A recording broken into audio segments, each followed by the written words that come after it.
I'm Kim Vanel. This is the News Hour live from Doha. Coming up in the next 60 minutes. His corruption convictions wiped clean. Former Brazilian President Lula da Silva prepares to reveal his political plans. We have lost our immunity, but the European Parliament has lost more than that.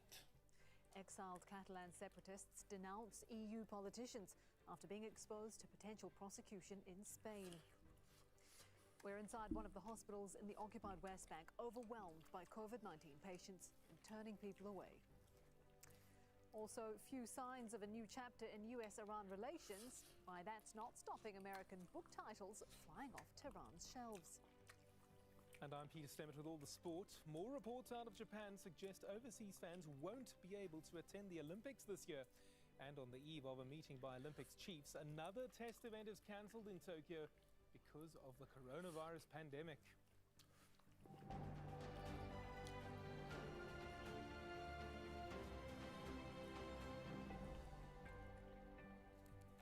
After spending more than 3 years as a political outcast, including time in prison, Brazil's popular former president is poised for a comeback.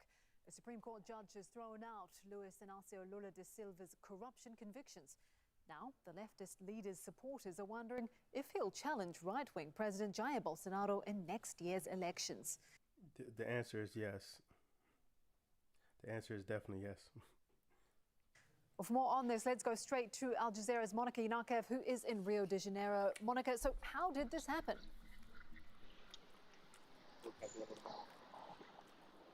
Well, it was a surprise decision. It's been something that has been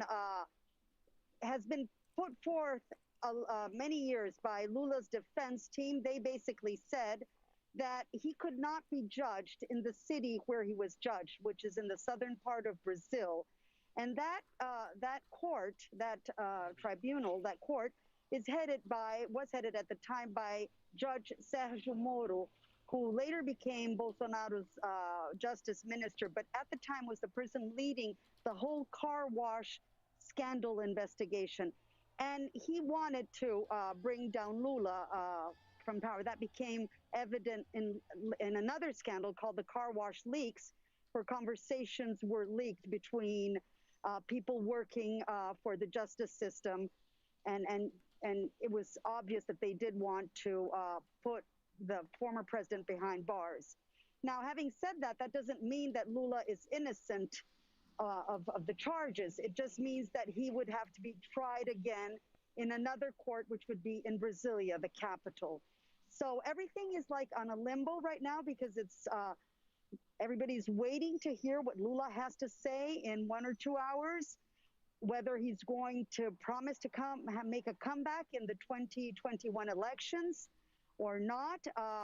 Jair Bolsonaro, which is the far-right president who was elected campaigning against Lula,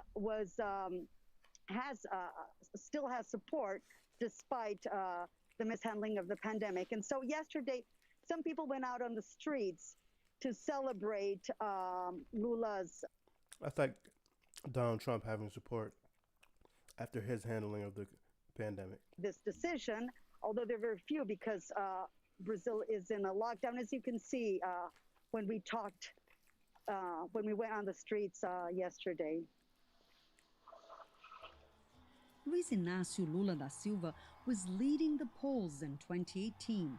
The left-wing political leader would have probably been elected Brazil's president for the third time had he not been convicted on corruption charges and banned from running. Now Lula is back in the political scene as the country faces its worst moment in the COVID-19 pandemic, and he poses a serious threat to right-wing President Jair Bolsonaro in next year's elections.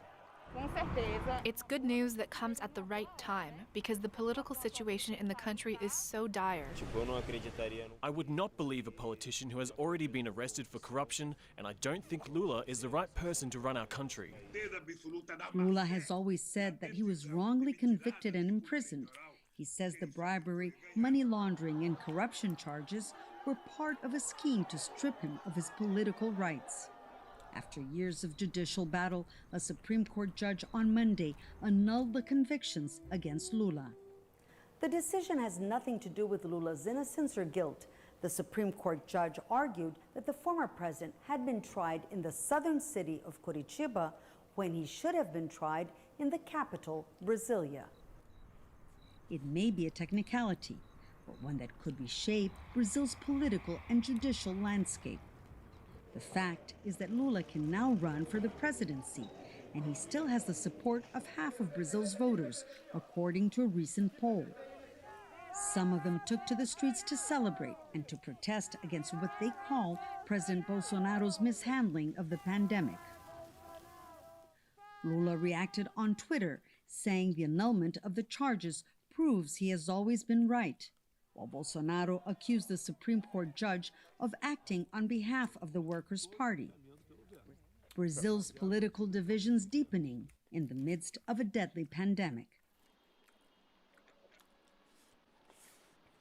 So, now we're waiting for Lula to speak, because Lula has not been speaking so far. He just tweeted, and his lawyers did say that although justice is being, although finally they recognized that he had been tried in the wrong place, harm was already done. So we're going to listen now in a couple of hours to what Lula will have to say.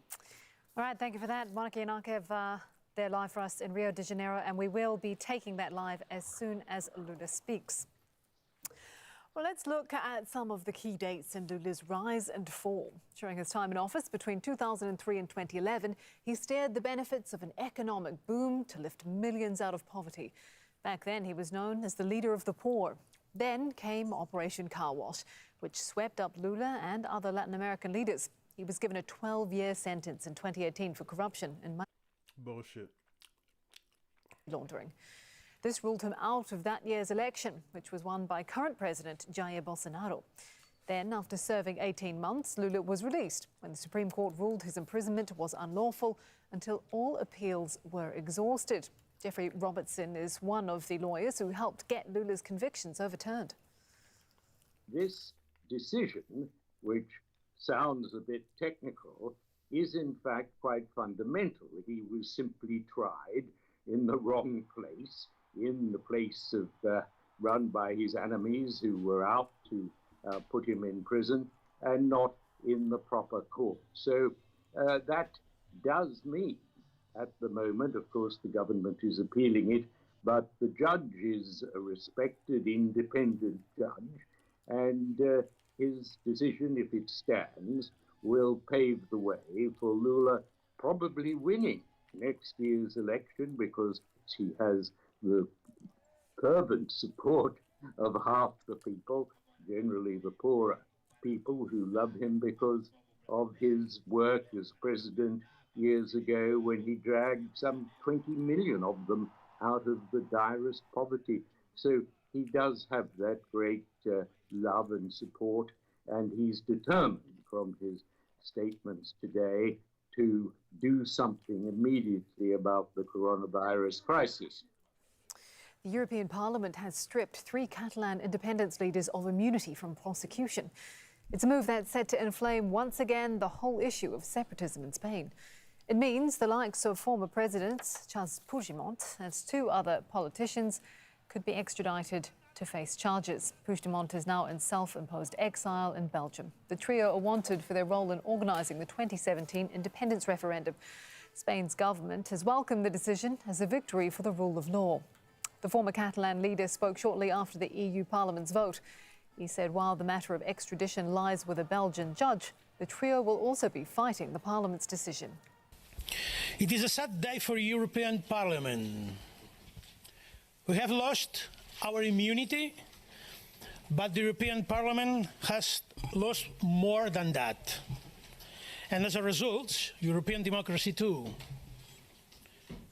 This is a clear case of political persecution, and just read the reactions and the statements of prominent Spanish political leaders, including the Minister of Foreign Affairs this morning, the Minister of Foreign Affairs for an internal problem of Spain. They say it is a judicial process, that there is separation of powers, But it is driven by a high-intensity political and parliamentary strategies. And now, the European Parliament has unfortunately fallen into this strategy. Well, he also spoke with Clara Ponsati, one of the Catalan members of the European Parliament, whose immunity has been lifted. She says they all plan to contest any move to have them extradited to Spain. These were political actions, and the fact that Spain is prosecuting us criminally is the proof that Spain is incapable of managing what is a democratic challenge with the proper tools of a democracy, which are votes and dialogue. They've been using their judiciary to prosecute our colleagues. Our colleagues were tried in a farce trial that Amnesty International and the United Nations Group of Arbitrary Detention has repeatedly denounced. These are arbitrary detentions. Nevertheless, Spain is still keeping these political prisoners. They want to have more political prisoners, and that's why they are prosecuting us. But that certainly is not going to resolve the political problem in Catalonia. So Spain is proving that they are incapable of managing this political conflict in Catalonia with democratic tools, and their relentless prosecution against us is, just another proof of that. We will contest that in European courts. Every time that we've appeared before an European court, the judge has found that a trial in Spain would not be a fair trial, that our presumption of innocence has been violated from the very beginning, and that's why we contest that in European courts. To Ivory Coast now, where President Alassane Ouattara's governing party has won the parliamentary elections. Ouattara's RHDP party has taken 138 of the 255 seats. Both his party and the main opposition had claimed victory, but the opposition says there's been widespread fraud, which the government rejects. Al Jazeera's Ahmed Idris reports from Abidjan. The last three contentious seats have been declared just a few minutes ago on that stage by an election official, and that's the seats for Yopougon, Makori, and Paul Boué. So from indications now, the governing party of President Alassane Ouattara has swept more than half the seats in parliament. In fact, the projections are that the party has won 138 seats in parliament, leaving the rest to the other political parties. Now, this is the official statement so far, or the official stand so far, and we expect a formal statement from the Election Commission to tell us how they went about this. So it's almost settled now that the election has been won and lost by the respective political parties. The President's party was projected to do well because last year, when the opposition boycotted the presidential elections, a lot of observers warned that it could negatively impact on its performance in subsequent elections, and this is what is being seen now right across Ivory Coast. Here's more of what's coming up this hour. Security forces in Myanmar again cracked down on protesters who defied a nationwide curfew. We take a look at who would get what from the $1.9 trillion US COVID-19 relief package. Germany's World Cup winning coach will quit after the upcoming Euros. That's coming up with Peter in sport.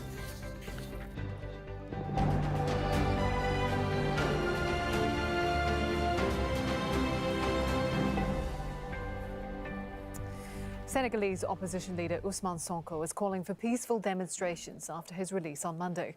At least 10 people died during protests against his arrest on rape charges. President Macky Sall is also appealing for calm. Nicholas Haag reports from Dakar. A night of celebration after days of protests. There he is, released on bail. Ousmane Sonko addresses the nation in this press conference. By his side are leading figures of Senegal's opposition. The people are sending us politicians a message. No matter our convictions or beliefs, we have a responsibility to unite, reassure and bring back politics to its noble cause, representing the people. Several people died and scores were injured after he was arrested over rape charges. His supporters believe the case is politically motivated. The presence of the military did not deter demonstrators, nor did the tear gas, nor the police dressed in civilian clothes wielding baseball bats. Restricting the internet too did not stop the hashtag Free Senegal from trending. Hundreds, if not thousands of people are gathering here, still defying the security forces who are firing tear gas. There's a sense among supporters of Ousmane Sonko that with the end of his detention, it's a victory for them and a reminder to the government that they're accountable not to big businesses and corporations, but to the people. Demonstrators looted supermarkets, accusing President Macky Sall of failing the country's poor by protecting big business interests. After days of protests, he finally addressed the nation, realizing that the demonstrations were not just about Ousmane Sonko, but about many Senegalese feeling disenfranchised. That a generation faced with so many hardships expresses its unhappiness is quite understandable to me. At the same time, let's avoid participating in anything that delays us in the quest for a better future. When you ransack a business, when you attack the goods of others, you don't create jobs, you destroy them. You don't reduce poverty, you make it worse. The president extended the coronavirus curfew until midnight to allow small shop owners longer business hours. But for many, the protests are not just about the economic crisis or politics, but about defending Senegal's long-standing tradition of democracy and freedom, values, protesters say, are worth fighting for. Nicholas Hawk, Al Jazeera, Dakar. The death toll from explosions in Equatorial Guinea on Sunday has risen to 98. More than 600 people were injured in the powerful blasts in the port city of Bata. Officials say the explosions at a military base were caused by improperly stored dynamite, along with stubble burning in nearby farms. South Sudan's government has agreed to a peace deal with opposition groups. The agreement signed in Kenya includes a ceasefire that will put an end to years of violence between the government and an alliance of opposition movements. Nearly 400,000 people have been killed and at least 4 million displaced in the 7-year civil war in South Sudan. Myanmar's military leaders have recalled their country's ambassador to the UK after he publicly denounced the coup. This comes as a second official with Aung San Suu Kyi's political party died after being arrested overnight by Myanmar security forces. Zor Miathrin's cause of death is not known. Despite another night of violence, demonstrators have once again turned out. Scott Heidler reports. The campaign of intimidation reaches new levels in Yangon. Hundreds of young protesters were trapped after they were surrounded by police and Myanmar's military in the city's San Chau district. Threatening door-to-door searches, they fired guns and used stun grenades as they patrolled, warning that anyone hiding protesters would also be punished. It lasted all night. The protesters were finally able to leave in the early morning hours after the security forces pulled out. In a rare and risky nighttime gathering, protesters in Yangon broke curfew, went to the streets calling for the release of the others. There are reports at least 24 were arrested overnight. Unfazed by the heavy hand of the security forces, across the country protesters came out and faced the continued crackdown. Just a few hours after the trapped protesters in Yangon were finally able to leave. Since the February 1st coup, an advocacy group estimates 1,800 people have been detained. Several lawyers have stationed themselves in front of Insane prison, helping relatives of those arrested find out if they are inside and if they need a lawyer. They say they are dedicated to serving those who have been detained free of charge, but also getting information to the families. We are not afraid of people threatening us because we are doing this in accordance with the law. And if they do threaten us, it's illegal. We are prepared to carry out our duty until the end. In nearby Malaysia, a court has given rights groups Amnesty International and Asylum Access the right to challenge the deportation of Myanmar nationals. A big step in the country because its laws often make it difficult to challenge immigration decisions in court. 1,086 citizens were sent back to Myanmar on February 23rd. It's unlikely they will return to Malaysia, but it will prevent more than 100 others from being deported. The next hearing is in 2 weeks. While it's clear Myanmar security forces plan to continue their crackdown, the protesters are also not backing down on the streets, coming out to continue putting pressure on the junta. Scott Heidler, Al Jazeera. US climate envoy John Kerry is in Brussels, where he's warned the European Union and United States must revive their joint efforts on emissions. They're laying the groundwork for the UN Climate Summit later this year. I come here to renew conversations with our friends in Europe over our cooperation on climate, which was extraordinary as we led up to Paris. It will have to even be stronger now. We face an extraordinary crisis because the science is screaming at us. The evidence grows by the year. Last year, again, hottest year in history, and you go back and trace them all. Many other indicators.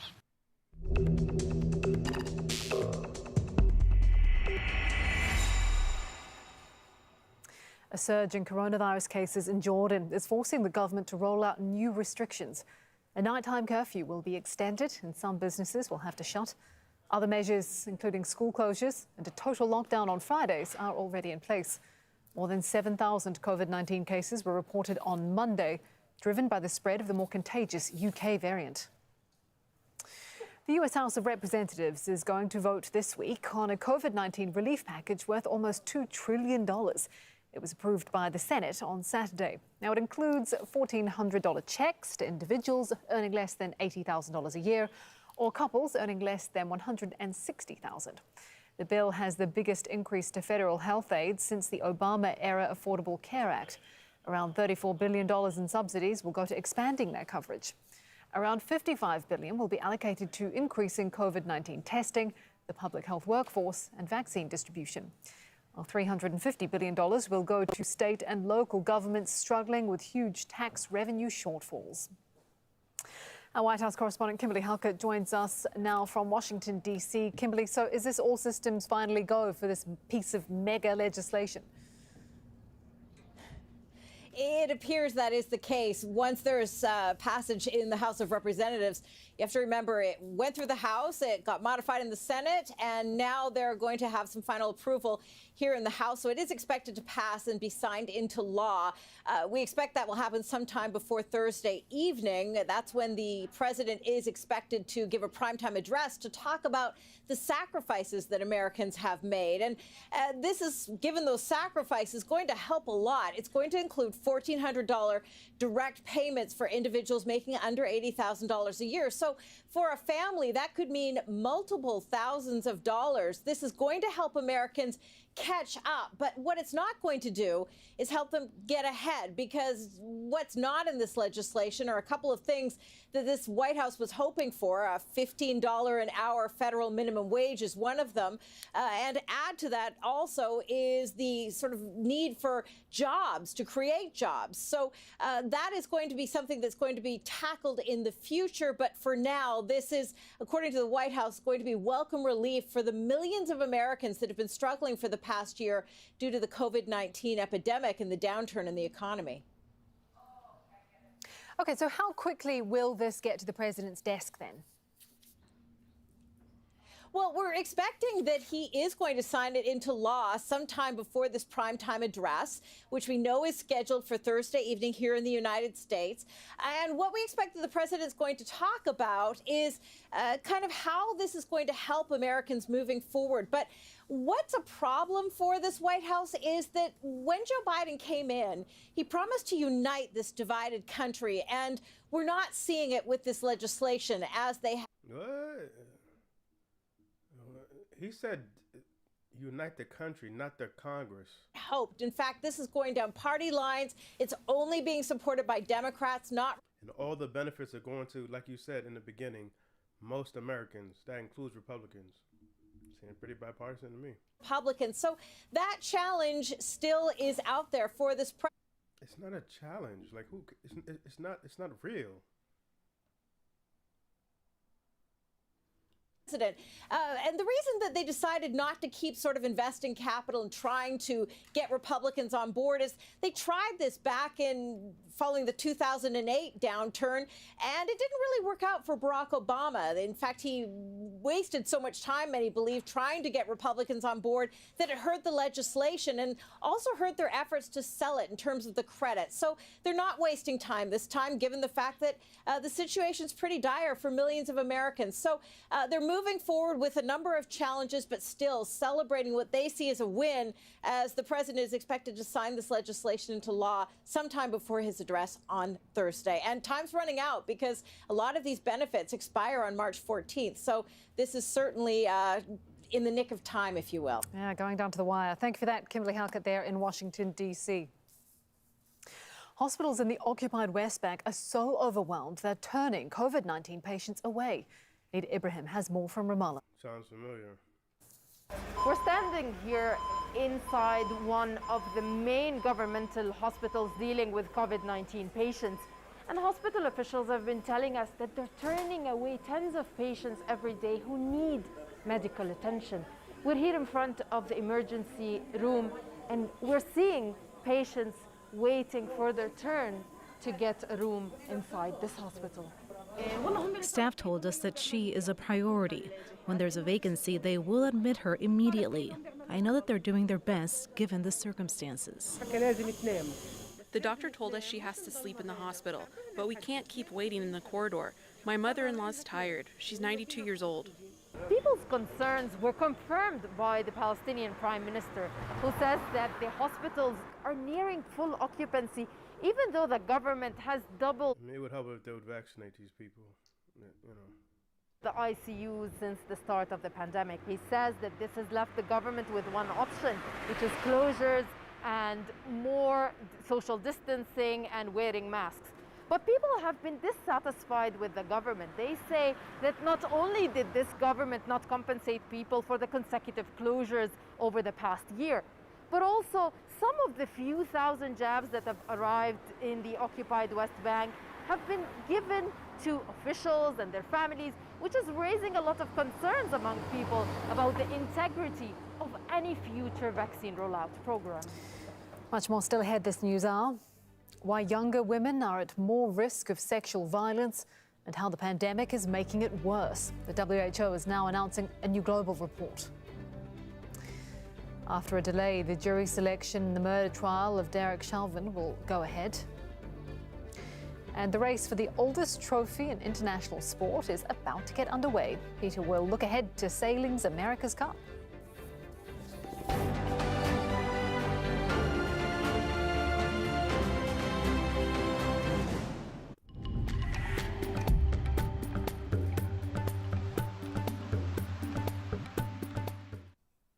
Hello there. The weather's looking largely fine and dry across much of the Middle East, but there is a change underway. If we look a little further north, we've got rather more cloud just around the Black Sea, around the Caspian Sea, one or two showers coming in here.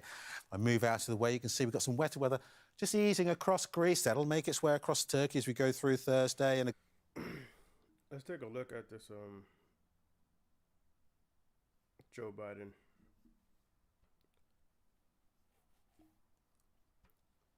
Apparently, it's a big deal when the president speaks out about unionization efforts. So I'm going to let the computer read this because...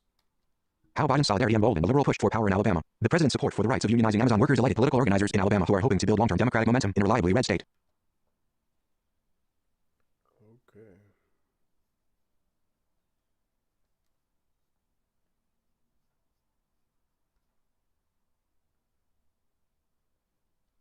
Daryl Richardson is one of the workers seeking to unionize an Amazon warehouse outside Birmingham, Alabama. He said he had been heartened by President Biden's message of support for the workers' rights. Lindsay Weatherspoon for the New York Times. Bessemer, Alabama. The first time Daryl Richardson tried to start a union, he was 23 years old and virtually alone in the effort. It failed. He lost his job, and he remembers the lasting fears of other employees who worried they would suffer a similar fate. Nearly 30 years later, Mr. Richardson's penchant for agitation has not faded. He's one of the workers seeking to unionize an Amazon warehouse outside Birmingham, Alabama, in a campaign that has targeted one of the world's most profitable companies and its billionaire chief executive, and that has been invigorated by a wave of support from prominent politicians, including President Biden. I couldn't believe he said something, Mr. Richardson said of Mr. Biden's video message last week in which he affirmed workers' rights and warned against corporate intimidation. It matters. It eased minds that might be worried about losing their job. Mike Foster, one of the lead organizers for the union, was less surprised. We've been waiting on him. See, that's the thing. When you're alone and you're at work and then you're getting these these anti-union ads and you're scared and you don't know what's real or not. But then the president of the fucking United States is like, bruh, it's your decision. And all this bullshit that they're doing to y'all is not right. It's illegal. And it's your decision and your decision only. So if you get that from the president, it's like, okay, maybe all the bullshit they're saying in the union meetings is not true. That's why it's important for him. That's why it's important for him to speak out.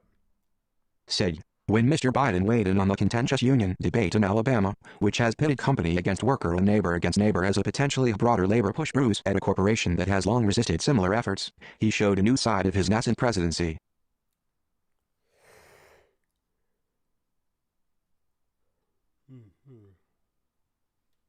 His words demonstrated a willingness to use his bully pulpit on behalf of communities that have often fallen outside the Democratic Party's governing focus, working-class voters in Republican states, many of whom are black.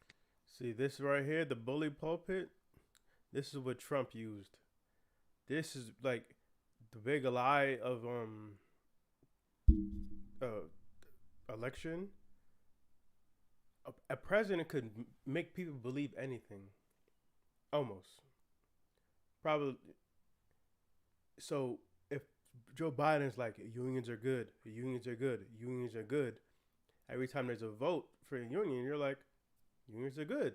Support for unions goes up, more unionization. Obama, I don't even think he mentioned union after he got elected. Doesn't matter. Fuck him. We're on to new things.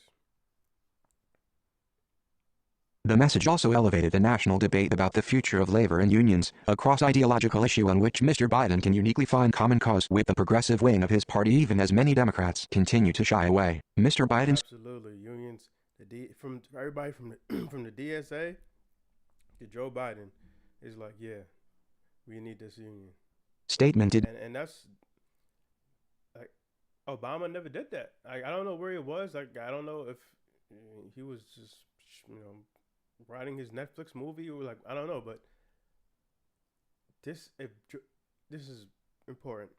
If Joe Biden's going to continue to do this, we're going to have more and more successful campaigns. Not mention Amazon. Because if the president can get people to believe an election is stolen, he can definitely get people to believe I should join this union. Specifically and carefully avoided backing the union, calling instead for a fair election that followed federal labor guidelines. Still, for union supporters in Alabama, a state used to being on the back burner of national and Democratic politics, Mr. Biden's video was taken as a sign that his pledges to pursue racial equity and curb corporate power were more than just campaign catchphrases. Let me read that again. I missed that completely.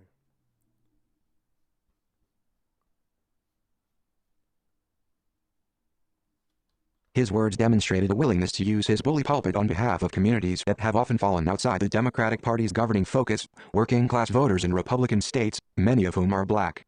The message also elevated the national debate about the future of labor and unions, a cross-ideological issue on which Mr. Biden can uniquely find common cause with the progressive wing of his party, even as many Democrats continue to shy away. Mr. Biden's statement did not mention Amazon specifically and carefully avoided backing the union, calling instead for a fair election that followed federal labor guidelines.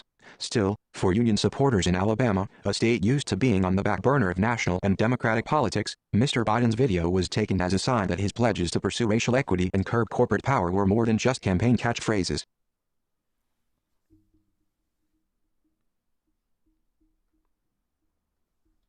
What's more, the presidential nod to Alabama supercharged the Democratic arms race to find the next Georgia, a southern state where the party capitalized on decades of organizing and demographic change to break Republicans' grip on statewide elections. The task will be tougher in Alabama. The state is much more firmly Republican than its southern neighbor, having ousted the incumbent Senator Doug Jones, a Democrat, by a healthy margin in 2020. The state has also not experienced the rapid demographic change that has made Georgia's political transformation possible, and does not have its considerable numbers of college-educated suburban moderates. Here's the thing. Alabama and Louisiana have a higher, and Mississippi have a higher black population than Georgia. So it can be done. Doug Jones did win an election. Scandal, whatever the fuck happened, he did win. So, and that's without any support from the National Democratic Party. Remember when Bernie and Beto were like, yo, we need to do deep canvassing year round to let these people know we're here for them so we could drive turnout. And you can even, there's some people who don't vote. Like, it's possible to win these states. It's one, like, the only reason we haven't won these states, except for Doug Jones, is because we haven't invested in the outreach.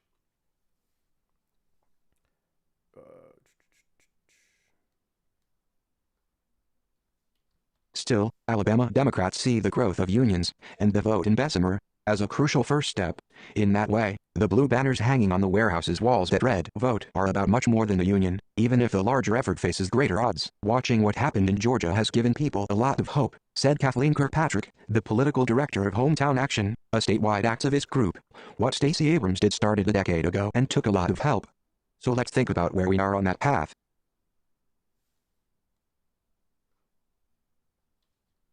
Faith Shakir, a close ally of Labor leaders and served as the campaign manager for Senator Bernie Sanders' 2020 presidential bid, called Mr. Biden's video very impactful. Mr. Shakir said he recalled how, on the campaign trail, he had often felt that labor issues were where there was the least amount of daylight between the progressive Mr. Sanders and the moderate Mr. Biden. Working class Joe.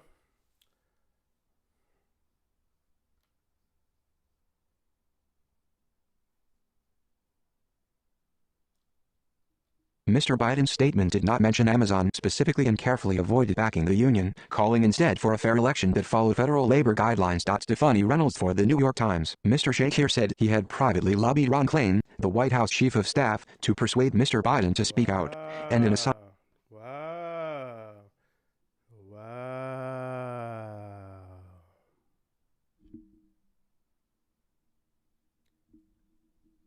Remember the Bernie Biden task force and how everybody was shitting on it because of whatever the fuck reason?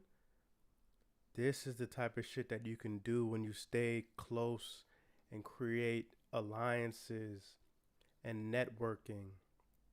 This is Bernie Sanders' campaign manager. He was like a high official. This is Ron Klain, Vice House Chief of Staff, and also Joe Biden's top advisor. They go way back. He was able to persuade. I have to screenshot this. This is interesting. Who knew? This is why it's important not to throw fit, and why Bernie is a good political interlocutor. Because if he would have said no, fuck this system and blah blah blah, this would have never happened. He would never have Joe Biden's, or he would never have Ron Klain's phone number.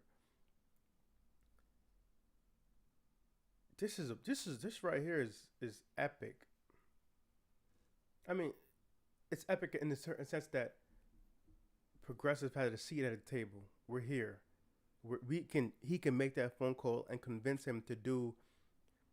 You said you were working class Joe. We got a union. We got Amazon doing bullshit. Could you say something? Sure. It comes out. Beautiful.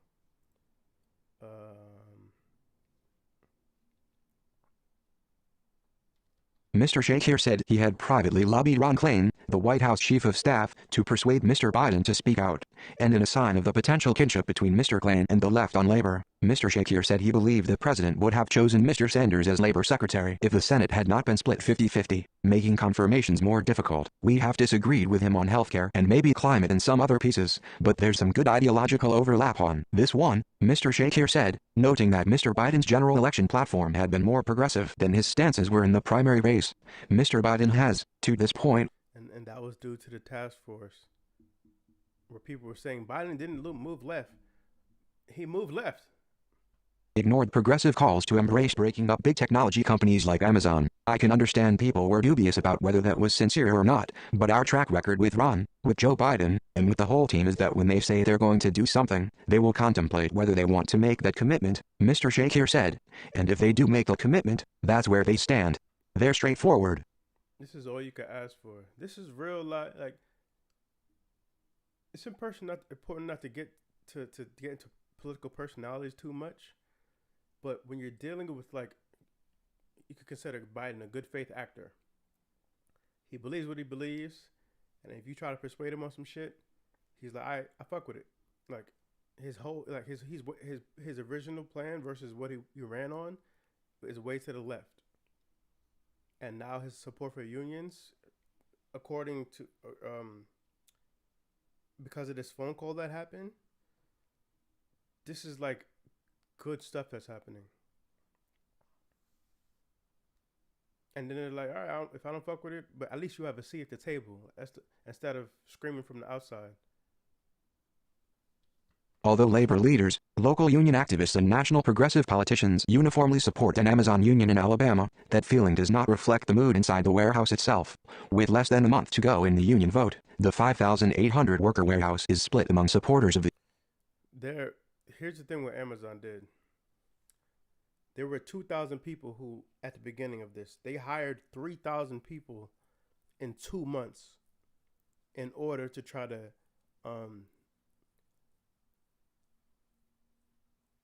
dilute the union support. Because if you just came in, you don't really know. But if you've been there, you're more likely to know the conditions and support it. But I'm hearing good signs. I don't know about this part. Union, strong dissenters and an apathetic center that is growing sick of the national attention. Outside the plant, where some workers clock 12-hour I don't know. I don't know how accurate this part is right here. Because we have people on the ground saying there's energy. Outside the plant, where some workers clock 12-hour shifts, union activists and journalists are likely to experience a string of exasperated rejections when asking to speak with employees. Some workers wear "Vote No" pins, while others talk of anti-union literature in the common areas and... This right here, this is boot licking activity. You are licking hella boot. If you wear a "Vote No" shirt on a union, you need to reevaluate your life. I need to speak to your parents, like, seriously. bathrooms. And on social media, employees post about longing for March 29th, when the election will conclude. I mean, I get that. If, it's a very intense. You have Amazon and you have the workers on the other side. But I'm confident. Because a lot of people don't have to vote. It's only about the people who vote. If the people who vote, like, it's 5,000 people. If 500 people vote and 251 people vote yes, it gets they get a union. Amazon has aggressively countered the unionization effort, highlighting the company's benefit package and its $15 minimum wage, as well as a $15 minimum wage they were fucking forced to do. They were forced to do it. They didn't do it because they wanted to be good to their employees. Bernie Sanders activated a campaign against them, and they fucking got shamed into doing it. So this is bullshit. The job growth it has prompted in an economically stagnant area of the South. Last week, in a media roundtable of anti-union warehouse workers. So what does this mean? This means nothing. This last part means nothing. So if you pay them $3 an hour, this could still apply. There's economic investment. Fuck out of here. Hosted by Amazon, some said that Mr. Biden's message had been unnecessary. You're running a monopoly, first of all. So that's why you are able to do this. That they did not feel intimidated by the company. A spokeswoman for Amazon declined to directly comment on the president's remarks. Last week, a media roundtable on your...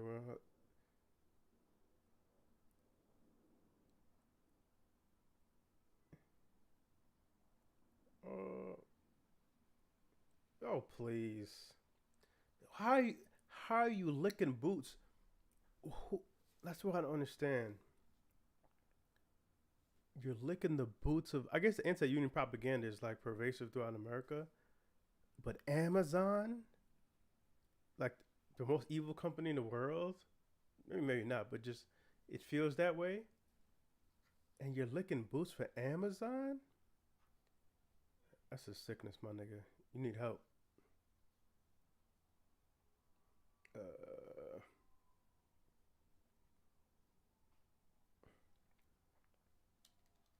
I know the president weighed in, said J.C. Thompson, a process assistant at the warehouse, and I can't imagine the pressure our leadership is feeling because there's a few people, a minority, who are disgruntled. There's a few people who are disgruntled. Bro, we'll see. We'll see when the vote happens. I can't speak for myself. I don't need someone from the outside coming in saying this or that.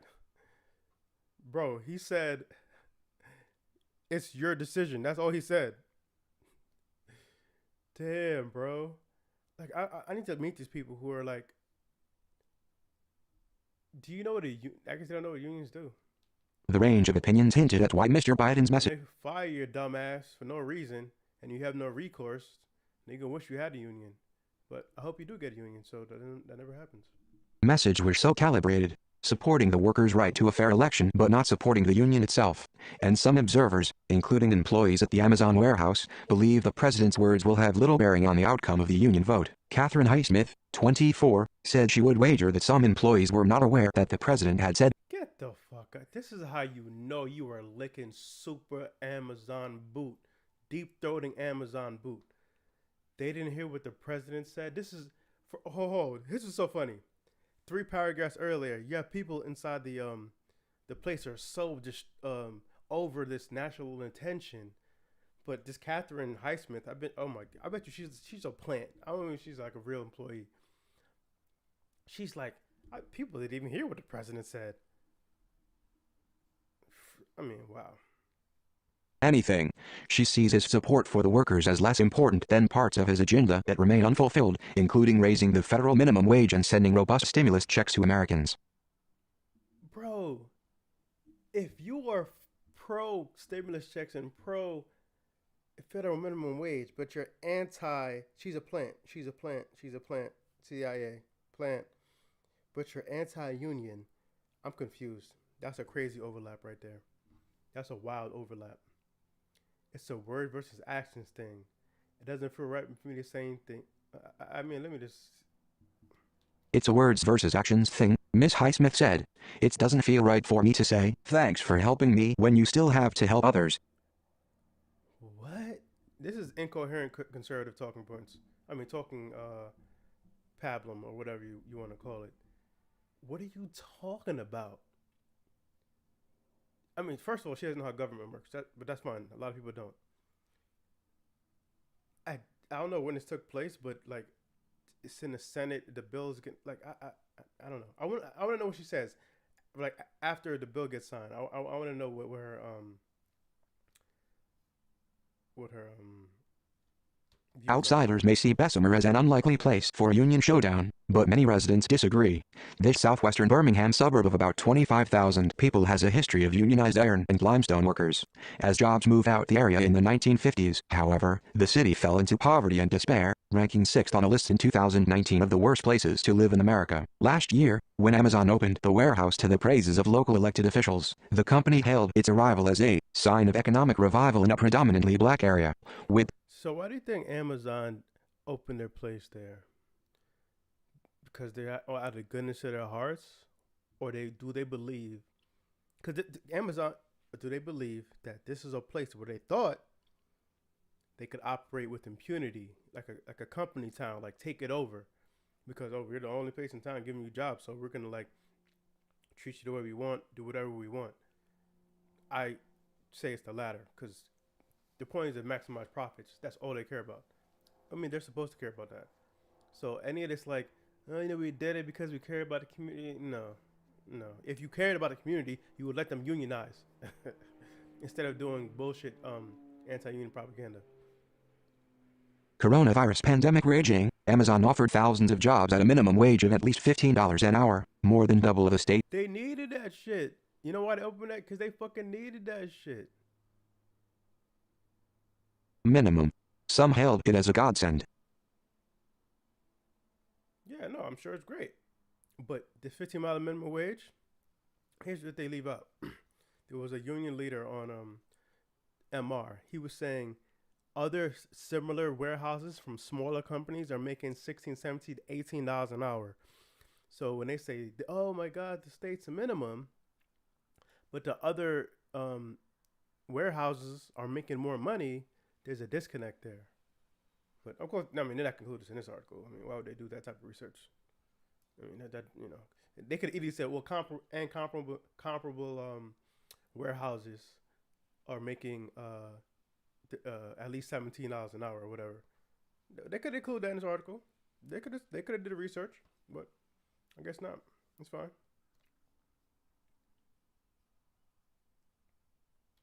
But by the fall, Mr. Richardson and others had already contacted a regional chapter of the retail, wholesale, and department store union with complaints of poor working conditions, inflexible hours, and a lack of coordinated representation and management. Liberal organizations seek. Don't tell Mrs. Catherine Highsmith that. She never saw that. To make inroads in local politics have latched on to the union fight. The Alabama Coalition for Community Benefits, a collective of labor groups, progressive grassroots organizations and civil rights stalwarts like the NAACP, has supported the pro-unionization workers in Bessemer, and is also organizing employees at a nearby plant for the bus maker New Flyer. Mr. Foster, one of the RWTSU organizers in Bessemer, who works as a poultry processor at another company's plant, said the efforts were indicative of a growing labor movement in the South, even in states that have passed strict right-to-work laws that ban mandatory union membership as a condition of employment.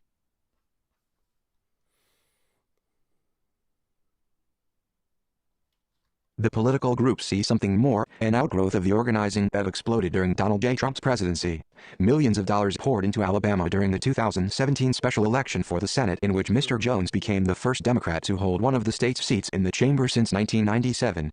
He lost his re-election bid last year, but Ms. Kirkpatrick argued that the union efforts were proof that the organizing infrastructure had lived on. True. See, this is why it's important to organize on any front. Voting, consumer strikes, whatever the case may be, getting people to know each other and fight for a common cause, whether it's voting or unions or whatever the case may be.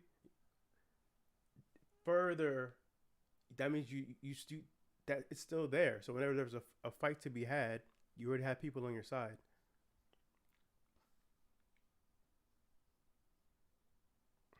The legacy of union sensibilities in Alabama maybe don't follow along partisan lines, she said. So regardless of the outcome, one of the things that we really did see over the course of the last 3 to 4 years was Democrats and progressive Democrats coming out of the woodwork, waking up and realizing they weren't the only person on the block in the retail workplace who has a progressive mindset. On Friday, several congressional Democrats traveled to Bessemer to support the Amazon workers. Representative Andy Levin of Michigan, a former union organizer, said it was the most important election for the working people of this country in my lifetime. That could be accurate. There is nothing I have done in Congress that is more important than standing here today and giving a little solidarity to these workers and their struggle for justice, Mr. Levin said. But the national political implications matter less to people like Mr. Richardson and Ms. Highsmith, who believe a union is necessary to improve their daily working conditions. When thousands of Twitter users started a number boycott Amazon campaign last week in solidarity with the union efforts, the RWTSU and local union organizers distanced themselves from the campaign, choosing to keep their focus on Bessemer. Yeah, I don't even know who started that, but that was weird. While liberal activists in Alabama see an opportunity to reshape the state's politics, and national progressives seize on a shared priority with Mr. Biden's administration, Mr. Richardson just wants to be able to take a long bathroom break without the fear of having his pay docked. We're taking on Goliath, he said, and the president has our back. Hey, bruh. I'm telling you, the president coming out and saying something about you. I had a union drive, and I was like, when I was working a while back at TSA, and I was like, I don't know, a union, bro, like they're gonna take money in my paycheck. Like I'm already like getting a bag, nigga, like I'm good. But and then I wound up getting fired for some bullshit, and then I mean, so the union probably could have helped in that moment, and they would have retroactively put me in the union because I hadn't joined. But I was like, no, I'm cool. You know, I did all this, you know, no, you're not cool. Bring the union. They have a lawyer. They have people. When I went into the meeting with the big boss about my job, they were like, bro, where's your union rep? And I was like, y'all, I can represent myself. They were like, bruh, like, I'm sorry. and they forced me to resign. I'm sure they wouldn't have done that if I had a union rep there. It didn't matter. It worked out in the end. You know, I moved to a farm in Miami. It's fine. Don't worry about it. But just thinking back on my own union experience, if Obama had came out and said unions are good and did pro-union like agitprop and used his bully pulpit, I may have taken a second or third or fourth look at the union materials to see what they were talking about. That's what I'm saying. Anyway, let's go back to Al Jazeera.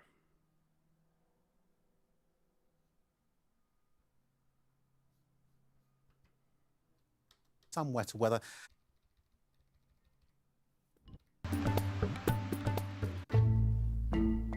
It pays well and doesn't require diplomas. That's why so many in Macau work for the casinos. But for those like Chion who struggle at school, dropping out has become the lesser evil. Perseverance, the greater gamble. Macau's Future Gamble, part of the Viewfinder Asia series on Al Jazeera.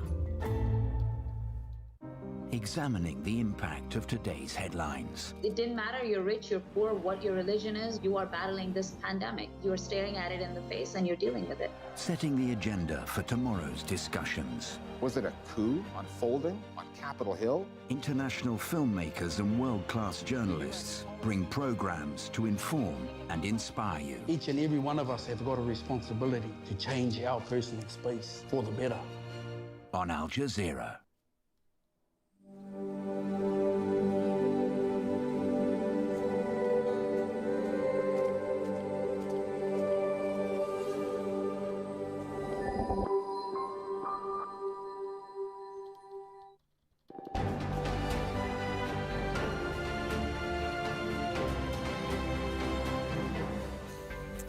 You're watching Al Jazeera. A reminder about top stories this hour. Brazil's Supreme Court has thrown out the criminal convictions of former President Luiz Inácio Lula da Silva.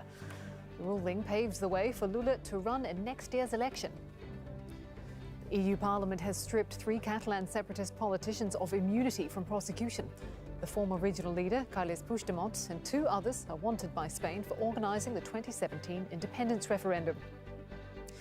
Myanmar's military leaders have recalled their UK ambassador after he publicly denounced the coup. And another official of Aung San Suu Kyi's political party died after being arrested overnight by Myanmar security forces. Devastatingly pervasive and made worse by the pandemic. That is the dire assessment from the biggest report into violence against women, which is being released right now. The World Health Organization says 1 in 3 are subjected to physical or sexual violence in their lifetime. That's 736 million women and girls worldwide. A quarter of young women who've been in a relationship will suffer violence at the hands of a partner by their mid-20s. The highest rates of violence are in the poorest countries, where nearly 40% of women are affected. And COVID-19 has increased women's exposure to violence because of lockdowns and disruptions to support services. Well, for more on this, let's speak now to Heidi Stuckel in Munich. She is the director of the Gender Violence and Health Centre at the London School of Hygiene and Tropical Medicine. Thank you so much for your time. This report, 1 in 3 women subjected to physical or sexual violence, and that number is even higher for women in poorer countries. I don't know about you, but when I read that report, it just made me so sad. And I guess probably the same for many women, because it's not that shocking, is it? This is a lived reality for so many women. How did you feel when you read this report? Well, I was involved in the initial creation of the database, and I think we always have to remember that behind every woman and every statistics you see there is, a live person who has these feelings, but also a family, there are children who are affected. So I've been incredibly sad about it, and I've also been sad because we don't really see changes over the last decades in these numbers. They seem to unfortunately stay the same. Yeah, that was the other thing that struck me. The levels of intimate partner violence haven't changed in many, many years. Why is that? Well, I think fortunately, we do have a bigger awareness about the issue. So that was one of the good things about the report, that we actually had data from 161 countries worldwide who have conducted surveys around the prevalence of intimate partner violence. So the awareness is increasingly there. I think what is missing is really the action from the side of governments to really implement the programs we now know that really work to prevent violence against women and girls. So it is a political commitment and, a decision to put the financial resources into this to support women's movements and to really change laws and improve gender equality. Okay, so once you have the money to put into these programs, how do we change these numbers? There is such a deep-rooted system, isn't there, of not believing women or even that this kind of violence is okay. Some women themselves believe this violence is okay because maybe it's their husband or their boyfriend. So how do you begin to change all of that? I think what is needed is a big systemic change in the economic and social inequalities that women face. I mean, we know that secondary education, for example, for women is really preventing violence against women and girls. It's also women being able to have proper wage labor, but also working against social norms that, approve of violence, both on a kind of country level, but also on an individual level. We know that we have to start really early in childhood to prevent childhood violence, which is a huge predictor of later violence, post-perpetration experience. We really have to tackle substance abuse. So there are quite a lot of areas really where we can go into, which actually would also help us to meet other sustainable development goals, not only the elimination of violence. And I guess also, if these statistics and your numbers say they are much, much worse for women or much worse for women in poorer countries, then talk me through how the systemic economic inequality plays into this. I mean, it seems like it's an epidemic of sexual and physical violence against women. Well, one of the problems, I think COVID-19 showed us quite a lot about it, is that girls dropped out of secondary education and they basically were, more vulnerable to men kind of, talking them up, and, we had a lot of teenage pregnancies. Women often are unable to leave abusive partners, or they might enter relationships that are harmful to them because they don't have any other economic means and to kind of sustain themselves or their family. So these are some of the examples. Or, substance abuse is another kind of big issue that kind of traps them into these relationships where they feel unable to leave. And then often it's also they don't actually get any services that would allow them to get help and to leave these relationships as well. Thank you so much for your time. Yeah, thank you. We'll have to leave it there for time. My apologies. Thank you. And thank you for your work as well. Heidi Stuckel there in Munich. Thank you. A judge in the U.S. city of Minneapolis will start selecting a jury in the trial of a white police officer charged with killing George Floyd. 3 weeks have been set aside to choose 12 jurors in a case which caused a global outcry. The process was due to start on Monday, but was delayed while lawyers for the officer pushed last-minute appeals. Floyd died in May after Derek Chauvin kneeled on his neck for nearly 9 minutes. Our correspondent John Hendren is in Minneapolis. John, so George Floyd's death revitalized the Black Lives Movement globally. So many people were so angry. So what challenges does the court face now in jury selection? Well, the city of Minneapolis, and indeed the United States and the world, is really bracing for this trial because it could have such a dramatic impact, just as the death of George Floyd did, setting off protests here in Minneapolis and across the U.S. and in other countries as well. What's happening right now is jury selection has begun today. That was paused a day ago because the judge had to reconsider a third-degree murder charge. Derek Chauvin, the police officer who knelt on the neck of George Floyd for about 9 minutes. In the end, Floyd was dead after that. And the court here is going to decide two things. Did the police officer cause that death?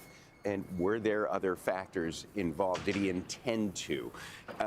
And so they've got several charges they're considering. They're not considering first-degree murder. That's premeditated and intentional. That means you walked in knowing you were going to murder somebody. They are considering second-degree murder. That is intentional, but not premeditated. And now the judge is considering whether to consider third-degree murder, which is not necessarily premeditated or intentional, but so egregious that it rises above the charge of manslaughter. And so they're questioning the jurors. And the big issue here is racial balance. This is a city that's about 20% black, but juries in the United States draw from counties, and the larger county is 10% black. So there's going to be less representation from the African-American community, most likely. And that can be a problem. In the case of the Rodney King beating in Los Angeles, they moved the trial because of the publicity, which was similar to the publicity in this case, to a mostly white suburb. That affected the makeup of the jury. The officers were acquitted, and that set off riots throughout Los Angeles and across the United States. And that's what they don't want here in Minneapolis. That's the threat. So they're taking 3 weeks. They're going to come up with 12 jurors and 3 or 4 alternate jurors as well. And the issue here is everybody involved knows that this has dramatic potential to infect the entire country, even places beyond the United States. And they are trying to make this as transparent as possible so that they don't set off riots. But ultimately, the answer is in the hands of 12 jurors who will decide whether or not Derek Chauvin, and in a separate case, the 3 other officers are guilty of killing George Floyd. Okay, thank you for that, John Hendren there in Minneapolis. Members of the U.S. Congress are reviewing changes recommended for the Capitol building. The proposal comes from a report on the security failures that happened on January 6th. That's when supporters of the former president breached the halls of Congress. Heidi Jo Castro reports from Washington, D.C.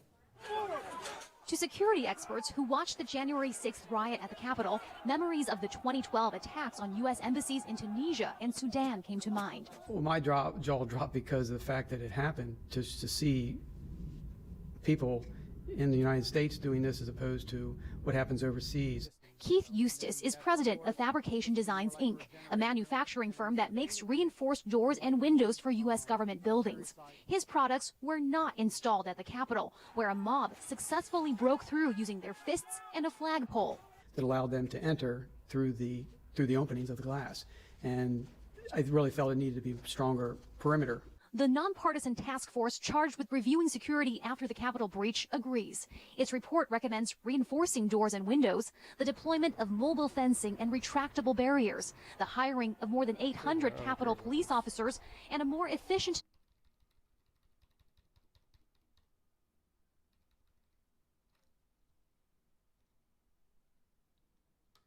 Washington.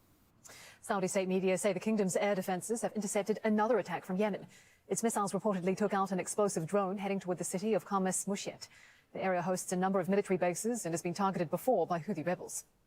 The head of the U.S. Central Command, General Kenneth McKenzie, says his forces will continue protecting Saudi Arabia. The last wave of attacks, even before that, we have done a number of things to help the defense of Saudi Arabia. And you'll understand, I can't go into those, and you'll understand that for operational reasons. But we continue to help Saudi Arabia defend itself. We haven't backed away from that promise, and I think we've been very helpful to them. We're very close to war with Iran because of their strike on the Al Asad air base. We negotiated our way through that very dangerous period of time. I think right now, though, again, in the spring of 2021, we do have an opportunity to find a political way forward. Inside Yemen, government forces and Houthi fighters have been locked in battles near the city of Taiz. Here, you can see the government troops firing on Houthi positions. Yemeni media say the rebels were forced to retreat, but the violence is taking a heavy toll on civilians in the area. Workers are pumping oil out of a Chinese fishing boat that ran aground off the coast of Mauritius. The vessel was carrying 130 tons of oil when it hit a coral reef near the capital, Port Louis, on Sunday. There was a small spill at first, but the hull remained intact. It should take 5 days to empty and tow the ship away. It's the second shipwreck in Mauritius in less than a year. In July, a tanker ran aground and spilled 1,000 tons of fuel. A global shortage of semiconductor chips is hurting high-tech industries, from the makers of game consoles to cars. Auto plants are reporting production delays of up to 1 million vehicles, and the problem has highlighted the dominance of 2 of the world's leading chip makers, Taiwan and South Korea. Rob McBride reports from Seoul. Between them, South Korea and Taiwan have a near monopoly on the world's production of processing and memory chips. It's a dominance in a strategic commodity that's been developing over years, but now making itself felt as the world becomes increasingly technology-driven. But from here on out, it's going to broaden considerably to a chips with everything model inside your fridge, loads of smart semiconductors in your electric vehicles, your cars. So it's going to have an ever-increasing importance going forward. Like other car makers, this General Motors plant outside Seoul has been experiencing delays because of a global shortage of chips. It's been a wake-up call for many world leaders, but the investment of time and money needed to become a chip maker means South Korea and Taiwan will maintain their lead for years to come. It's a global shortage that's been made worse by the pandemic. When car factories ramped up production again late last year, it coincided with a surge in demand for consumer goods, also needing chips, and a move towards online activities, requiring greater data processing that needs, yes, ever more chips. Frank Wang is the founder of one of Taiwan's chip manufacturers, whose business has grown as the island has come to dominate the sector. This is a very important way Taiwan will continue survive, prevail, for Japan, United States, and other European countries. Taiwan is so vital in the technology processor. If we have a problem, the world will have a problem. It's indispensable Taiwan right now. Taiwan's chips are also indispensable to mainland China, providing it with a so-called silicon shield against Beijing's expansion in the region, but also raising the stakes in the increasing competition between China and the US. Semiconductor is strong, Taiwan is strong, but it's becoming so strong, so we need to be careful. So it is better to keep it neutral, because if semiconductor or silicon shield, this strength is being used as a weapon, Taiwan will get involved with the conflict between US and China, and that is dangerous. So there is the potential this is actually going to increase friction. Taiwan's greater geopolitical importance, it has a potential to draw in Washington, Beijing and Taipei into this tri-party conflict and competition. South Korea's and Taiwan's production mastery of a tiny component that makes any potential conflict in East Asia a matter of global concern. Rob McBride, Al Jazeera, Seoul. Coming up next in sport, Cristiano Ronaldo and his team have work to do if they're to reach the quarterfinals of the Champions League. Peter looks at their chances.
Sport, here's Peter. Kim, thank you so much. There are fresh reports out of Japan that overseas spectators won't be allowed to attend this year's Olympic Games in Tokyo.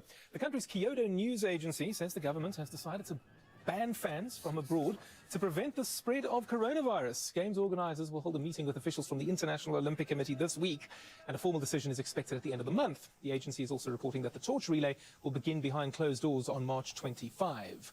It all comes as the International Gymnastics Federation cancelled its all-around World Cup event, which was to take place in Tokyo on May 4.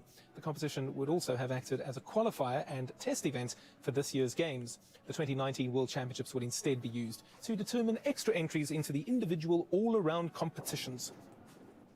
Germany's World Cup winning national football coach Joachim Löw will step down after the upcoming European Championship.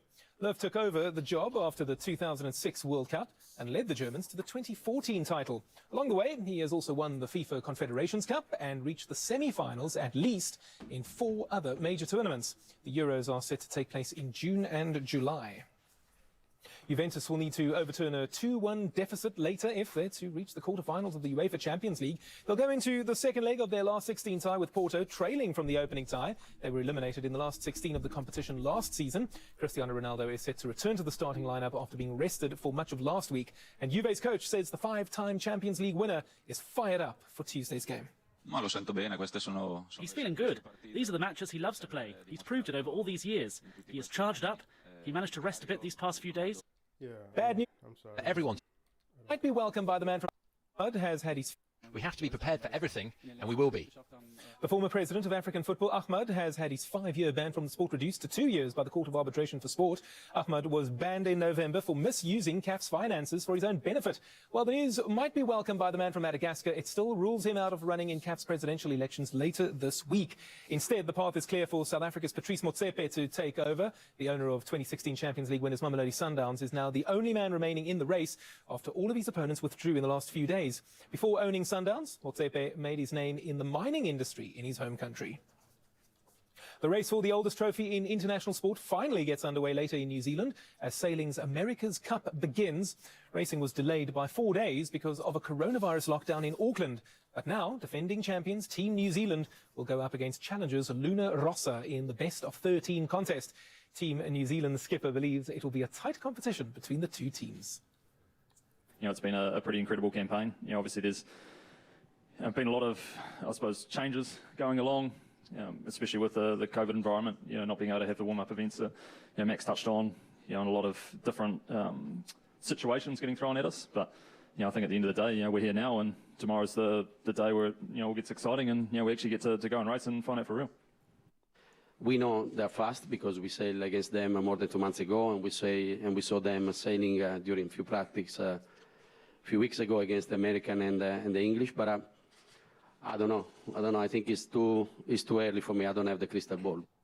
In the NFL, the Dallas Cowboys have agreed the richest contract in club history with quarterback Dak Prescott.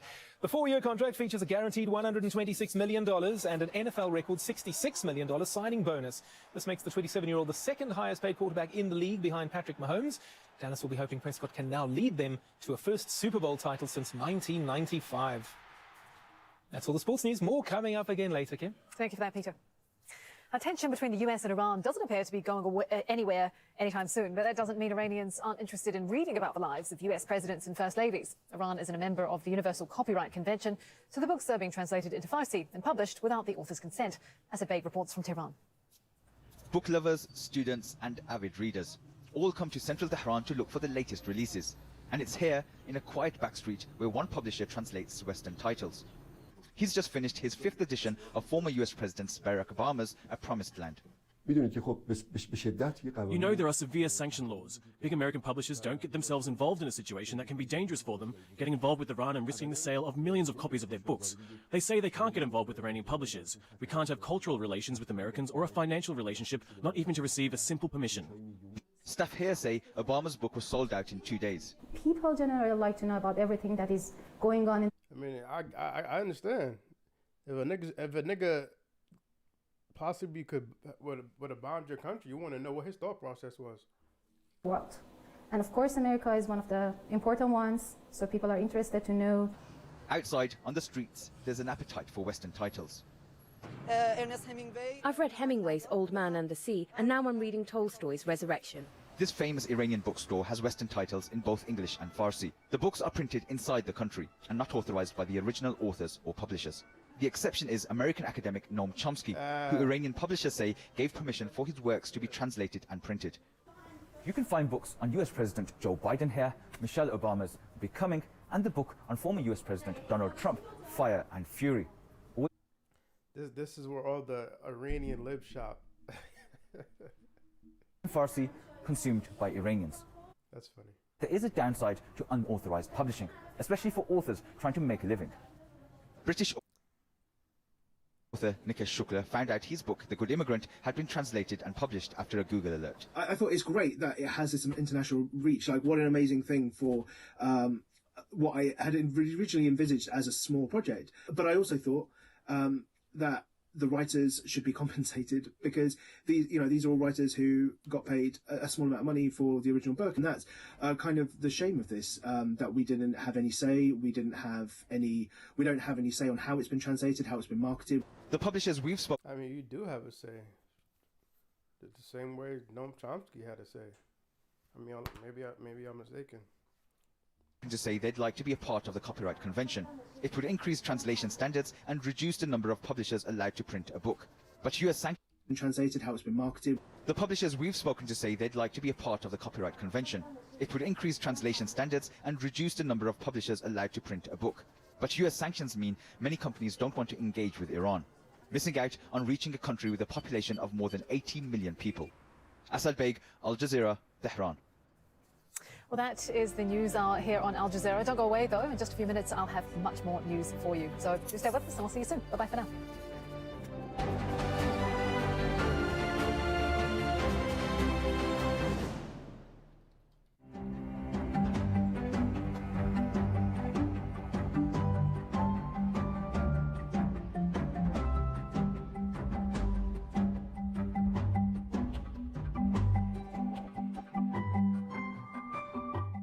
Jump into the stream. There is a lot going on in this show. And join our global community. When I talk about the misinformation, I think we are more afraid than we are aware. Be part of the debate. Don't ever take anybody's one word, because there's always a difference. When no topic is off the table. We have been disconnected from our land. We have been disconnected from who we are. We would love to hear from you, and you too could be part of today's discussion. The Stream on Al Jazeera. 1 in 3 Brazilian women is a victim of domestic abuse. It seems every day a woman dies and it just becomes a statistic. But some have broken away from the cycle of violence. It's not easy to leave. You have to ask for help. And inspired others to turn their lives around. I call the Straw Hat program the Dream program. My life changed after the course. It gave me opportunities for my business. Women Make Change on Al Jazeera. Decades ago, Manila was called the Pearl of the Orient. The Manila Metropolitan Theater was once a testament to the city's grandeur. But decades later, the theater has become a symbol of Manila's decay. Now the Philippine government is changing that. Government buildings, universities, and monasteries were just some of the many structures that were destroyed in Manila during World War II. But rebuilding a life and a city from scratch has proven difficult. And some experts say Manila has never truly recovered.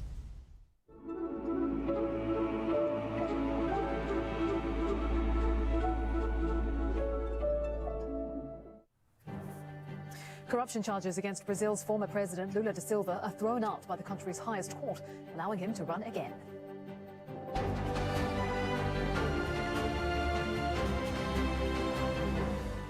I'm Kim Vanel. This is Al Jazeera Live from Doha. Also coming up, facing the prospect of prosecution in Spain, the decision goes against exiled Catalan separatists, including Carles Puigdemont.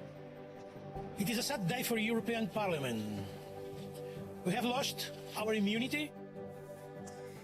A jury is being selected ahead of the trial of the policeman accused of killing George Floyd. And protesters defy Myanmar's military rulers, even as another top political figure is killed.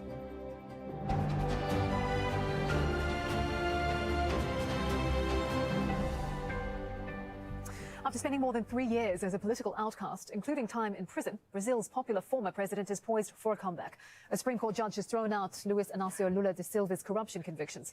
Now, the leftist leader's supporters are wondering if he'll challenge right-wing President Jair Bolsonaro in next year's elections. We'll get more from Monica Yanakev in Rio de Janeiro in just a moment. But first, here's her report. Luis Inácio Lula da Silva was leading the polls in 2018. The left-wing political leader would have probably been elected Brazil's president for the 3rd time had he not been convicted on corruption charges and banned from running. Now Lula is back in the political scene as the country faces its worst moment in the COVID-19 pandemic, and he poses a serious threat to right-wing President Jair Bolsonaro in next year's elections. It's good news that comes at the right time, because the political situation in the country is so dire. I would not believe a politician who has already been arrested for corruption, and I don't think Lula is the right person to run our country.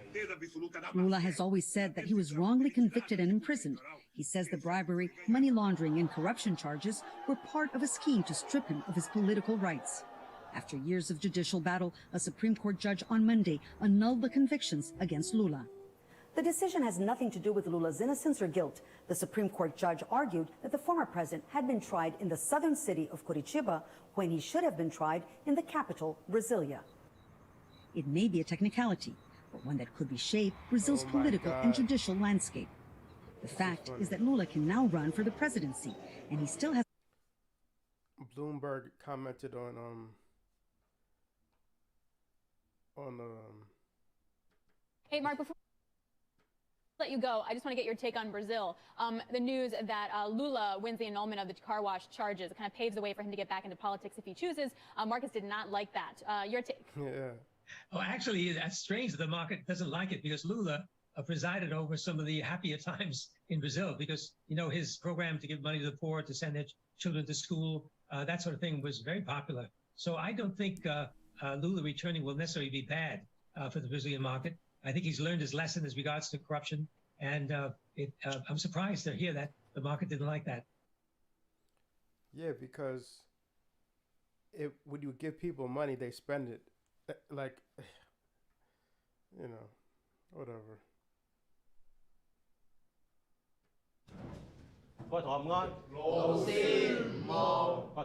Violence because of lockdowns and disruptions of Congress. How did your Found innocent. The charges of corruption still stand. The fact is that he would have to be retried in another court. Okay, Monica Yanakov there in Rio de Janeiro. Many twists and turns in this case. Thank you.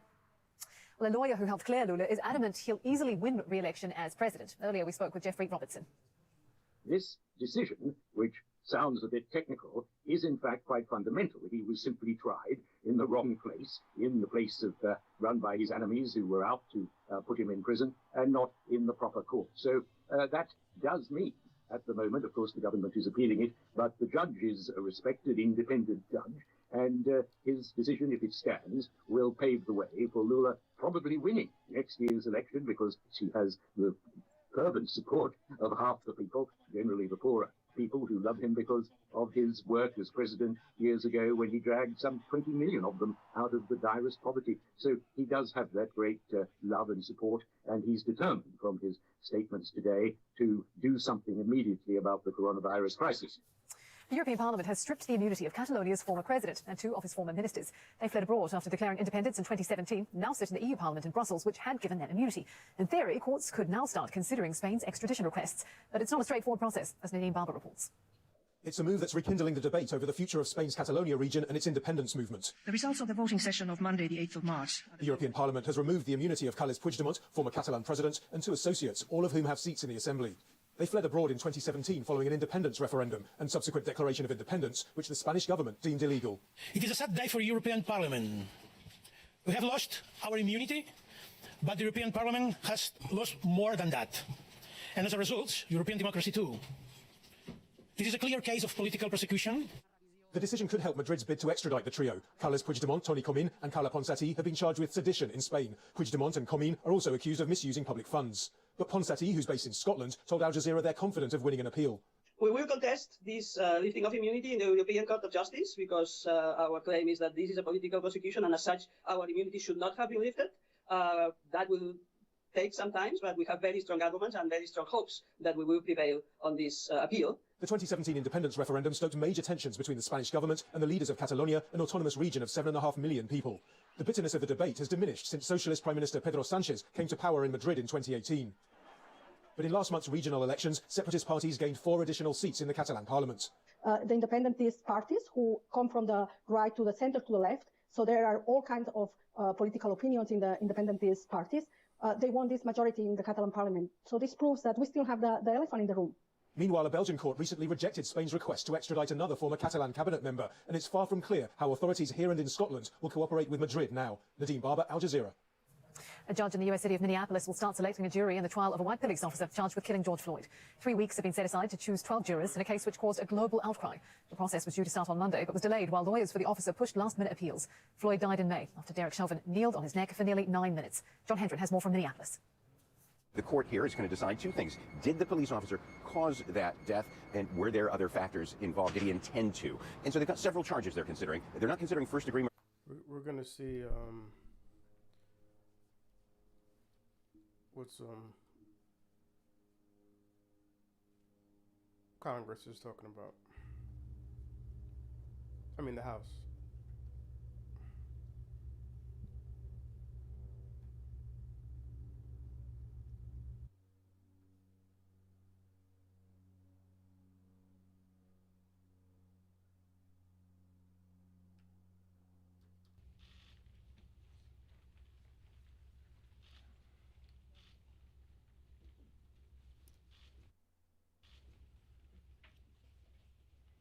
Good morning, everyone. It's my honor today to be joined by two distinguished members of the freshman class, Congresswoman Carolyn Boudreaux from Georgia, Congressman Frank Mervan from the great state of Indiana, and of course I'm joined by my friend and colleague, our Vice Chair, Pete Aguilar. We concluded the House Democratic Caucus meeting earlier today in high spirits and excited about the opportunities that lie ahead because of the legislation that will be passed on the floor of the House of Representatives this week. The American Rescue Plan is transformative. It will comprehensively and compassionately meet the most. It's important to listen to all this shit because you want to just know the framing and the mindset of all these people when they're talking. As a result of the devastating COVID-19 pandemic. Leadership matters. Vaccinations are up, infections are down, $1,400 survival checks are on the way. And that is only the beginning. House Democrats, in partnership with Senate Democrats and with great leadership from President Biden and Vice President Harris, promised to respond to the COVID-19 pandemic in a transformational way. The American Rescue Plan is a transformational piece of legislation. We promised to put vaccination shots in arms for every single American. Mission accomplished. We promised to put money in the pockets of everyday Americans who've been struggling through the economic trauma of the pandemic. Mission accomplished. We promised to make sure that children can go back to school safely. Mission accomplished. We promised to send people back to work by helping to revive and supercharge the economy. Mission accomplished. We promised to help small businesses. Mission accomplished. Leadership matters, and we're thankful for the leadership of President Biden, his administration in partnership with House Democrats and Senate Democrats to get things done for the American people. But we're not going to stop there.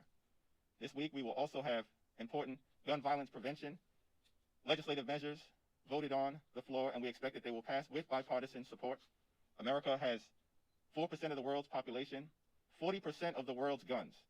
And because of loopholes that currently exist in the law, many of those guns find their way into the hands of criminals who are intent on doing harm to the... I mean, not to be this person, but guns don't kill people, people kill people. And this isn't the hill the Democrats should die on. American people. And we've seen mass shooting after mass shooting after mass shooting. I mean, why are these kids doing that? That's the point. It's not, I mean, you could ban the guns. That's one thing. I mean, fuck it. We'll see what happens. Enough. And that is why we will move forward with the bipartisan background check bill, as well as... Yeah, like doing like background checks and waiting periods and shit like that. That's cool. But like gun banning guns in general, it might not be worth the political hit that you're going to take. With closing the Charleston loophole. We also are going to take an important step forward in terms of passing the right to organize, act, and protecting the ability of everyday Americans to collectively bargain, to organize themselves, and to be able to speak with a voice that gives them a fair shot to negotiate fair wages, fair health care, fair benefits when up against multinational corporations and intense corporate power. The American dream has been slipping for decades, in part because of the dramatic decline in union density, facilitated by an unrelenting attack on the ability of everyday Americans to organize themselves. That is why we will be protecting the right to organize in the House this week. And I yield to the distinguished Vice Chair, of the House Democratic Caucus, Pete Aguilar. Thank you, Mr. Chairman. Right now, the House is prepared to pass, once again, the American Rescue Plan. This legislation represents the boldest action taken on behalf of the American people since the Great Depression, and will give us the tools to build back better. It will put money in people's pockets. It will cut poverty in half, cut child poverty in half, and it will give our communities the resources they need to safely reopen schools. It will ramp up vaccination rates to crush this virus, and Republicans in both the House and the Senate uniformly opposed it. We should be clear that this legislation has broad bipartisan support from the American public across the country. House Democrats remain focused on delivering results for the American people to meet this moment, while House Republicans are focused on Dr. Seuss. I'm proud to support this bill, and I look forward to seeing the profound impact that it will have in communities like mine and across this country. With that, I'd like to introduce my colleague from Georgia, Representative Carolyn Fordo. Good morning, and thank you, Vice Chair Aguilar, for that introduction, and thank you, Chairman Jeffries, for your remarks. I'm also pleased to be here today with my fellow freshman, Congressman Frank Mervyn from Indiana. I ran for office in Georgia on the promise of getting my community the COVID help it needed and still needs. Throughout my campaign and the campaign for the 2 Senate seats, we would often say on the trail, vote like your life depends on it, because it does. That wasn't just a clever line. More than 500,000 Americans have died from COVID-19, including over 17,000 Georgians. We're about to close on another milestone of around 1 million infected. Hundreds of thousands more are suffering from the long-term impact of the disease, and just a few days ago, I got a letter from a teacher who was on kidney dialysis because of blood clots caused by COVID. Many small businesses are operating at a fraction of their capacity. Families are exhausted. My 9-year-old son, like so many, has been in digital learning for a year, starting this month. This week, we will fulfill the promise that we made to people in Georgia and this country when the House sends the American Rescue Plan to President Biden for his signature. We are voting on a bill that will save lives and livelihoods. Though we've made a lot of progress, including the remarkable development of 3 COVID vaccines in less than a year, we still have a long way to go. My husband used to wake up every day and ask, "Dear Lord, when are they going to have a vaccine?" And now he wakes up every day and says, "When are we going to get the vaccine?" The American Rescue Plan will help us get shots in arms, will increase funding for testing, the development of new therapies, and the expansion of the public health workforce. If there's one thing, though, that COVID has taught us, it is how our social safety net has fallen short. There are many important provisions in this bill to shore up our working families, but there is one I really want to focus on in particular in Georgia, because Georgia is one of the top states in the nation for the number of uninsured. In my district, Georgia 7th, 14% of our population, 120,000 people, lack health insurance, and that was before the pandemic. I want to be clear that most of these people are working and are either too poor to be able to get a subsidy to purchase health insurance on the exchange, or simply can't afford to pay the extraordinary health insurance prices that we face in Georgia. There are people in my community who hold good jobs, are in 2-income families, and live in nice homes, but they still struggle to afford health insurance because many of them have to pay between $2,000 and $3,000 every month. The American Rescue Plan says enough is enough and caps healthcare insurance premiums for families that purchase. This is big, very big. Exchange at 8.5% of their income. This is going to be very important to expanding health insurance coverage in Georgia and across the country. Then there is Medicaid expansion. There are 12 states in the country that have yet to expand Medicaid, and my state of Georgia is one of them. The American Rescue Plan gives a major incentive to each of those 12 states to do so by giving states like Georgia a second chance to expand Medicaid and get higher federal matching rate for Medicaid expenses. Our governor has been complaining about not getting enough state aid in the rescue package, even though he would not support the bill anyway. But he also leaves approximately $1.9 billion on the table in federal money each year to expand Medicaid and ensure health insurance for around 500,000 people in Georgia and save rural hospitals. Expanding Medicaid is not just the right thing to do, it is the smart thing to do. Not only will more people have health insurance, but in Georgia, the cost of uncompensated care is baked into our high health insurance premiums. Finally, I would be remiss to stand up here and not also mention the For the People Act that we passed last week. After an election with record-breaking turnout, the Georgia General Assembly passed yet another bill yesterday to make it harder for working people to vote by eliminating no-excuse absentee voting in Georgia. This isn't about politics. It's about making it easier to vote. It's about protecting working people who don't have the time or ability to leave their jobs in the middle of the workday to go vote. If we only let people who vote 9 to 5, we're going to lose hundreds of thousands of voters who vote early in the morning, late in the afternoon, or on weekends, or who use no-excuse absentee ballots to vote. In 2005, it was Republicans who enacted no-excuse absentee voting in Georgia, and now they're changing their tune, and politics is the reason why. I proudly voted for the For the People Act to push back on these efforts in Georgia and in state legislatures around the country, and because our right to vote is sacred. Thank you so much. I yield to my colleague, Congressman Frank Mervyn. Thank you, Congresswoman. I'm Frank J. Mervyn. I represent the Indiana's 1st Congressional District. I have walked on the picket lines. I have chanted one day longer, one day stronger. I've been in the union halls when people have been on strike and they've given up their incomes and their health insurance in order to have a collective voice. I also sat across the table from individuals who have lost or been displaced from their job based on policies that are no control of their own. And today, I am proud to say that I and the United States Democratic Caucus have a message to the union sisters and brothers. We have your back.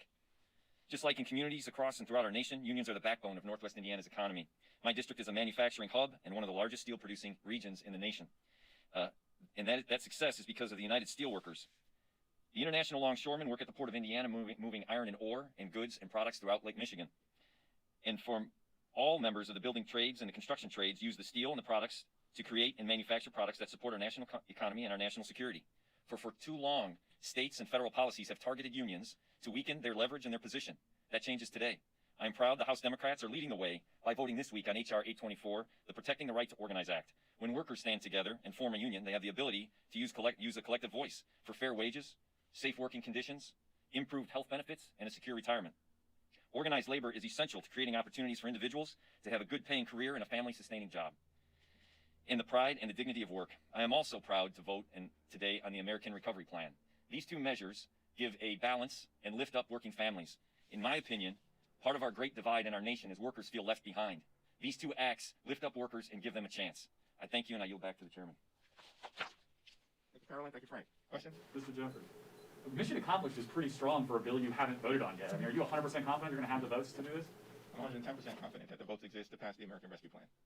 Any updated guidance on when that might happen? I expect that the bill will be taken. We're still waiting on the bill to come over from the Senate. And so from a timing standpoint, the clock will start to tick when the Senate transmits the bill back to the House of Representatives, and then the Rules Committee will take it up. Once the Rules Committee takes it up, they'll send it to the floor, and we'll pass it, hopefully with some Republican votes, although that remains to be seen. What's perplexing to a lot of us is that the American Rescue Plan is bipartisan across the country. 70 to 75% of the American people support it. A majority of Republicans support it. Over 70% of independent voters support it. The Chamber of Commerce supports the American Rescue Plan. The Business Roundtable supports the American Rescue Plan. Republican mayors, Republican town supervisors, Republican governors, Republican county executives.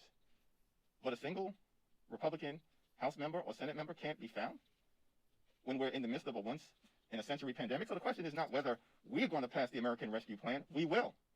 The question is whether Republicans are going to step up on behalf of their constituents and support this effort to decisively crush the virus and provide relief to everyday Americans. What do you attribute that discrepancy, that it does poll so well with Republicans and yet Republican lawmakers won't touch it? I mean, it's unclear to me. House Democrats are the party of crushing the coronavirus and providing relief to everyday Americans. House Republicans are the party of fake outrage as it relates to Dr. Seuss. It's a strange thing. You mentioned that this bill is transformative. Can you unpack that a little bit? Are we in a new era, changing the relationship between government and people? Is this a new era of bigger government, more bold initiatives? What does it mean that it's transformative? I'll let my colleagues respond as well, but, the COVID-19 pandemic is both a public health crisis and an economic crisis. It's a once-in-a-century pandemic, and therefore requires a once-in-a-century, comprehensive, compassionate, and continuing congressional response. That is exactly what the American Rescue Plan represents. And so we've just met the moment with great leadership from President Biden and, of course, Speaker Pelosi and Majority Leader Schumer, as well as our respective caucuses. We also need to build back better, and there's several provisions within the American Rescue Plan that address the economic pain and suffering that far too many everyday Americans have been experiencing. We will lift 50% of the children who are in poverty right now out of poverty. We will make sure that we deal with the food insecurity needs of the American people, the housing needs of the American people, the unemployment needs of the American people. The American Rescue Plan is transformative because that is what the moment requires. This bill is transformative because of the details of the bill. As the chairman mentioned, lifting children out of poverty, increasing supplemental nutrition, expanding the earned income tax credit, putting checks in everyday Americans' pockets. Those are the things that the American public are going to view that matter. Those are the things that matter in our communities. Is millions of Americans look to file their taxes, is millions of Americans look at the direct contributions that come into their account. Those are the things that matter to people. And so I would say that it's transformative because these are also policy objectives that we have been talking about for decades that matter to people. So while in the halls here, Republicans can have this fake outrage, we know in our communities, this bill matters. I zoomed into a local city council last night. I'll be doing 4 more city councils this evening, talking with my local elected leaders about what this bill does for them. Plugging the financial gaps so we can keep libraries open, keep essential workers hired, fixing streets, fixing roads, protecting those employees in our cities, in our towns, in our counties. Those are the policies that are going to matter to the public. And I just want to give one scenario about the American Recoveries Act. In my previous elected position, I did emergency assistance, and so a tin mill lost its employees because it closed down.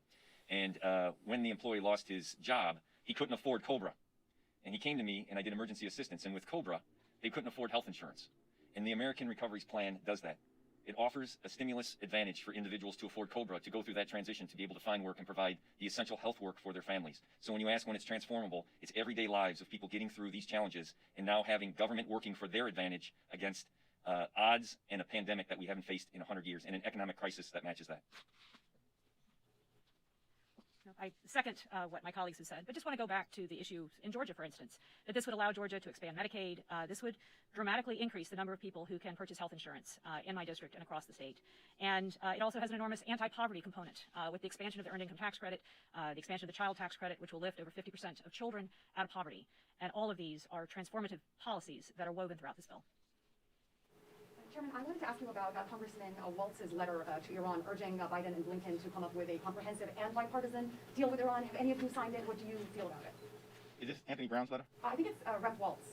Okay, well, I'm not familiar with Rep. Waltz's letter, although you may be referring to the letter that was co-authored by Congressman Anthony Brown, and I do support the effort to arrive at a robust renegotiation of the nuclear agreement, which I supported in its original form, to meet the current challenges of the moment. Follow up, is there anything that you can give us on the recent Houthi attacks on Saudi Arabia? I've got no statement on that right now at the moment. Thank you. Sure. You've been talking about transformative legislation. It's a transformative piece of legislation that creates a fiscal cliff next year when those child tax credits expire. You talk about lifting kids out of poverty. You have the potential of putting them back below the poverty line when that expires. Doesn't that just sort of put you guys in a tough spot here in 6-8 months down the line? Well, that's a good question. I support the permanent extension of the robust child tax credit that is included in the American Rescue Plan. I believe the House Democratic Caucus supports a permanent extension, and in the conversations that we've had with the administration, they've signaled their support as well. It's an issue to be worked on as we approach the next fiscal year, and I'm confident that we may even find some bipartisan support. As you know, in the Senate, though they didn't vote for the American Rescue Plan, both Senator Romney and Senator Rubio have championed an expanded child tax credit, and I expect that there's some common ground that we'll be able to find with them and others as we pursue making this important step forward permanent. How do you pay for that? It's $1 trillion over 10 years. Well, that's a question to be explored at the moment, and that we confront it, which will be in the context of next year's spending bill. And so let's see where we are. I know Chairman Neal, for instance, has some ideas. The other point to make in this area is that, one, we also believe that it pays for itself, because when you lift up children out of poverty in such a dramatic way, that has a positive impact on the economy, that has a positive impact on the decline in the need for governmental services that would otherwise be required when you have children who are living in poverty. And so it's a conversation to be explored at the appropriate moment. I know it's something that we're already thinking about, but we have to get through passing the American Rescue Plan first. Thanks, sir. We'll go there and then on immigration, you've seen the reports. There's a surge at the border. A lot of the new arrivals are children, and according to these reports, it sounds like the conditions in some cases are pretty dismal in these detention centers. You Democrats were very critical of the Trump administration's handling of similar situations. How do you think the Biden administration is doing, and what is Congress's role? Well, the Biden administration, I think, is doing well, and it's going to approach the situation on the border in a compassionate fashion, which is 180 degrees the opposite of the approach that the Trump administration took at the border. Cruelty was the point when it comes to the way that the Trump administration handled the humanitarian crisis at the border. Compassion, lifting up the rule of law, and the fact that we're a nation of immigrants who embrace the idea that people who come to our border seeking asylum should be given a meaningful opportunity to be heard. I expect that all of those principles will be lifted up by the Biden administration as it confronts this crisis. And also, it's important to note, and then I'll yield to Pete, who's been working hard and is one of our leaders on the immigration issue, is that in the comprehensive immigration reform bill that is being championed by Linda Sanchez on behalf of the Biden administration, there's a plan to deal with the humanitarian situation in the Central American Northern Triangle countries, in particular of Guatemala, Honduras, and El Salvador. There's a plan to deal with the violence, the poverty, and the corruption. And at the end of the day, it's that type of forward-looking intervention in the areas of need that result in the migration that we then see at the border that will be the ultimate solution. And I know that's something that the Biden administration is committed to undertaking. This is a process, what the Biden administration is doing, that will be rooted in compassion. And so that's the difference. What we saw in the Trump administration was intentional child separation and no effort to reunite families.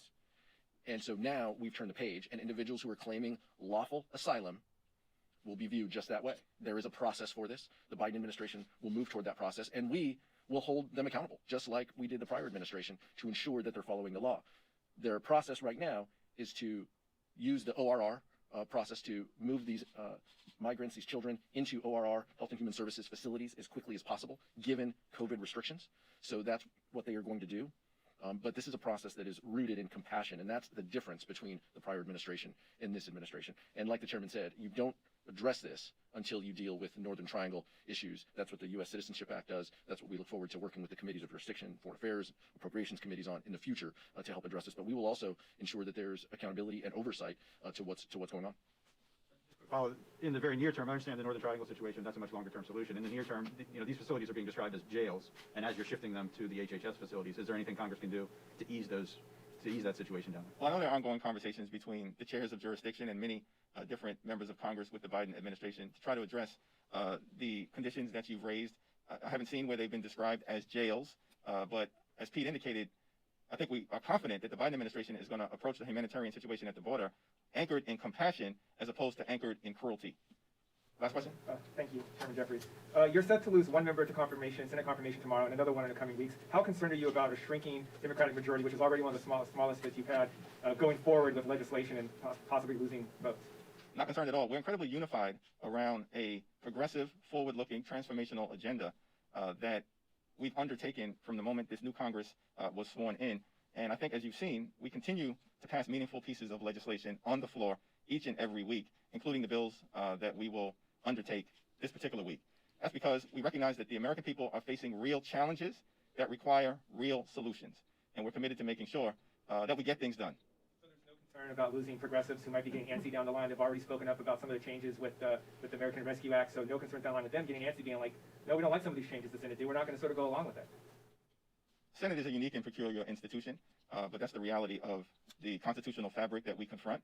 By and large, I think what you've seen is a recognition across the country, not simply within the halls of Congress, that the American Rescue Plan meets the moment and is transformational and will really impact the lives of everyday Americans in a positive way. And it's an incredible contrast.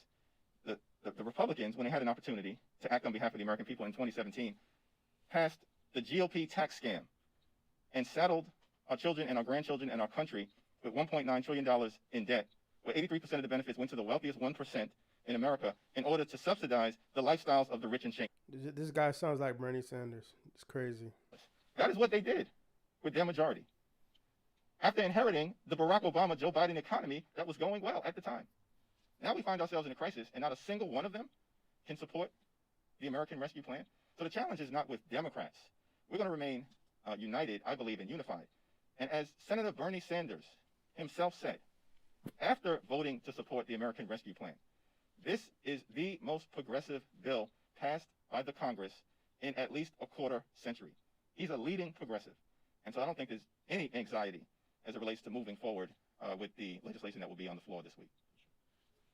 Let me just say briefly, and I know I speak on behalf of the House Democratic Caucus, that we are so thrilled for our colleague, Deb Haaland and Marcia Fudge, two exceptionally qualified members of Congress. My only regret is that two of my colleagues here aren't going to be able to work with those two in the halls of Congress, but we will work with them to champion progress for the American people. We are concerned, we are focused on delivering real results and governing, and that's what separates our caucus with the other side of the aisle. Is we want to focus on results and governing. That's why we're going to put up a strong vote. That's why we will continue to put up strong votes for background checks, for protecting the right to organize. Next week, violence against women, DACA and TPS protections, ag worker modernization, equal rights amendment. Those are the things that we want to be judged by, our ability to govern and our ability to put up votes. And so that's what we want to do on behalf of the American public. Sure. Yeah, the party of the American Rescue Plan versus the party of Marjorie Taylor Greene, Ted Cruz, and Dr. Seuss is not really a fair fight. Thank you very much.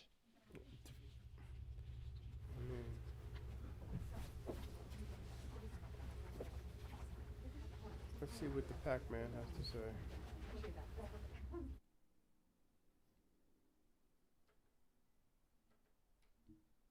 Let's talk about jobs. We are starting to see better and better jobs numbers as coronavirus cases have been declining.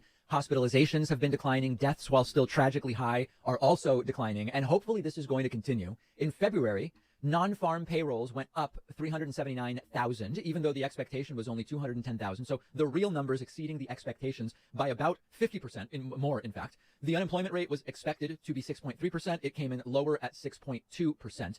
And this is, of course, just the start. There's a huge way to go to recover from this pandemic. The pandemic is nowhere near over. 2,000 people a day are still dying every day in the United States, although we're starting to point to below those numbers. But this is still something. Now, let's do the normal disclaimers on the show. If you're a new viewer or a new listener, I don't play these Republican-Democrat games with jobs numbers and with the unemployment rate. I know that on a lot of shows, they do this with gas prices. They do this with debt and deficit. They do this with unemployment numbers and jobs numbers. This is not the show if you're looking for that garbage. First of all, this has very little to do with Joe Biden. Shots fired. Far. Joe Biden is rolling out vaccines much faster than Donald Trump was. That's good, and that is starting to help cases go down. That is the effect of helping businesses to open. But that moves really, really slowly. This is not really about Joe Biden right now. This is a result of broader economic circumstances, the pandemic, and it has little to do with Biden nor Trump, although for sure, had we had a real adult response to the pandemic from the federal government starting a year ago when it was Trump, we never would have lost as many jobs as we lost. And of course, we never would have lost as many people as we tragically lost. But we've talked about this many times. Yeah, I saw something. It just said if we had just done as well as Canada did during the crisis, we would have saved 250,000 people. But instead, this dipshit was saying you shouldn't wear a mask because it doesn't make you a man. Before, and we talk about jobs numbers and administrations. Second, lots of people play this game of, oh, David, you're talking about the U3 when it's convenient, but you should really be talking about the U6. I hate to even have to do this again, but as a reminder, there are many unemployment rates. When you hear on the news the unemployment rate, they are almost always talking about what's called the U3. There is another unemployment rate called the U6. The U6 includes the people that we talk about when we say 6.2% are unemployed, but you add to that discouraged workers, in other words, those who have not found a job, want one, but are discouraged, they're not even looking anymore. And you add in people who are working part-time but would rather be working full-time. They're only part-time because they can't find a full-time job. And people love to play games. When the U3 goes down, but you want to criticize the president, you say, well, let's look at the U6, which is always higher. Right now, over the last month, the U6 is unchanged. It's at 11.1. There's no reason to hide that. But why don't they just always report on the U6? So we get an accurate representation of the people. I don't know. Again, this is not really a story about Joe Biden anyway. This is a story about the reality of the pandemic. I know lots of shows love to mess. He's not going to tell us. I mean, I don't care about I just want to know what it is.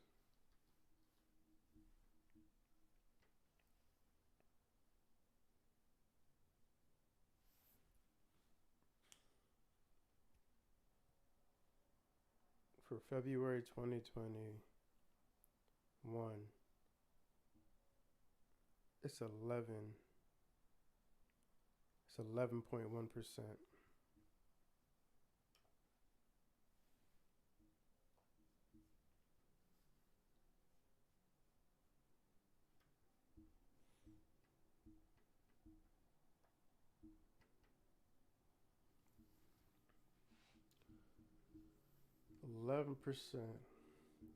Total unemployed persons marginally attached to the workforce plus total employed part-time for economic reasons as a part of civilian labor force plus all persons marginally attached to labor force. Basically, this is all he said. And the number is 11. So 11% of people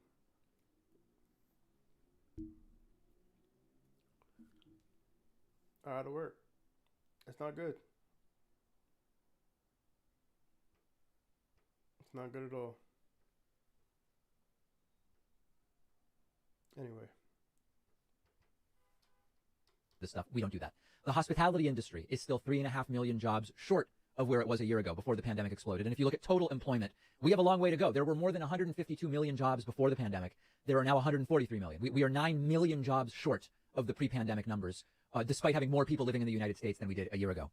Now, another attack on these numbers that's meant to hurt Joe Biden is people saying, well, but David, a lot of these new jobs are part-time jobs. That's true. And there are some unique circumstances right now that explain that. Lots of businesses are slowly reopening. Businesses that have been closed or places that have been reduced, for example, to a restaurant that's takeout only, that is going to start going in the direction of opening back up. A lot of these businesses are bringing people back in for just a few days per week. And hopefully, if all goes well, if we continue to do the things we have to do, many of those part-time jobs will turn to full-time jobs as things continue to recover. This is 90% about the reality of the situation, not about Trump or Biden per se, with the very important caveat that if Trump had managed this well, it never would have gotten as bad as it got. So the takeaway is slow improvements, the better vaccination rollout goes, and the more people resist the urge to just open everything wide open and go crazy, the more quickly these numbers are going to be able to recover. If things go perfectly, I mean, listen, there's different estimates. If things go perfectly, you could see the bulk of the recovery happen during this calendar year. Some industries are, even if everything goes as well as possible, will not be fully recovered this year regardless. And travel, some estimates say travel won't fully recover until summer of 2022 or even later. I think, things change so quickly that any predictions going so far out are of limited value. But the point is we still have a long road ahead of us. And it's made longer by people like the ones I'm going to talk about next. One of our sponsors today is Lucy, and they are giving my audience 20% off. Lucy is a company founded by Caltech scientists with only one mission, which is to help people quit.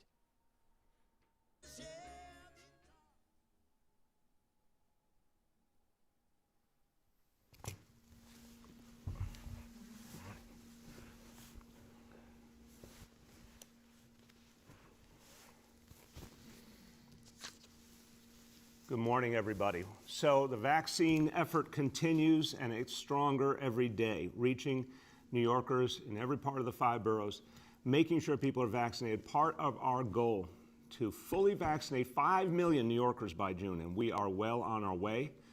And I want everyone to remember, we have more capacity in this city to vaccinate people than we have supply. We keep pushing and pushing. The federal government, state government, manufacturers get. Hello?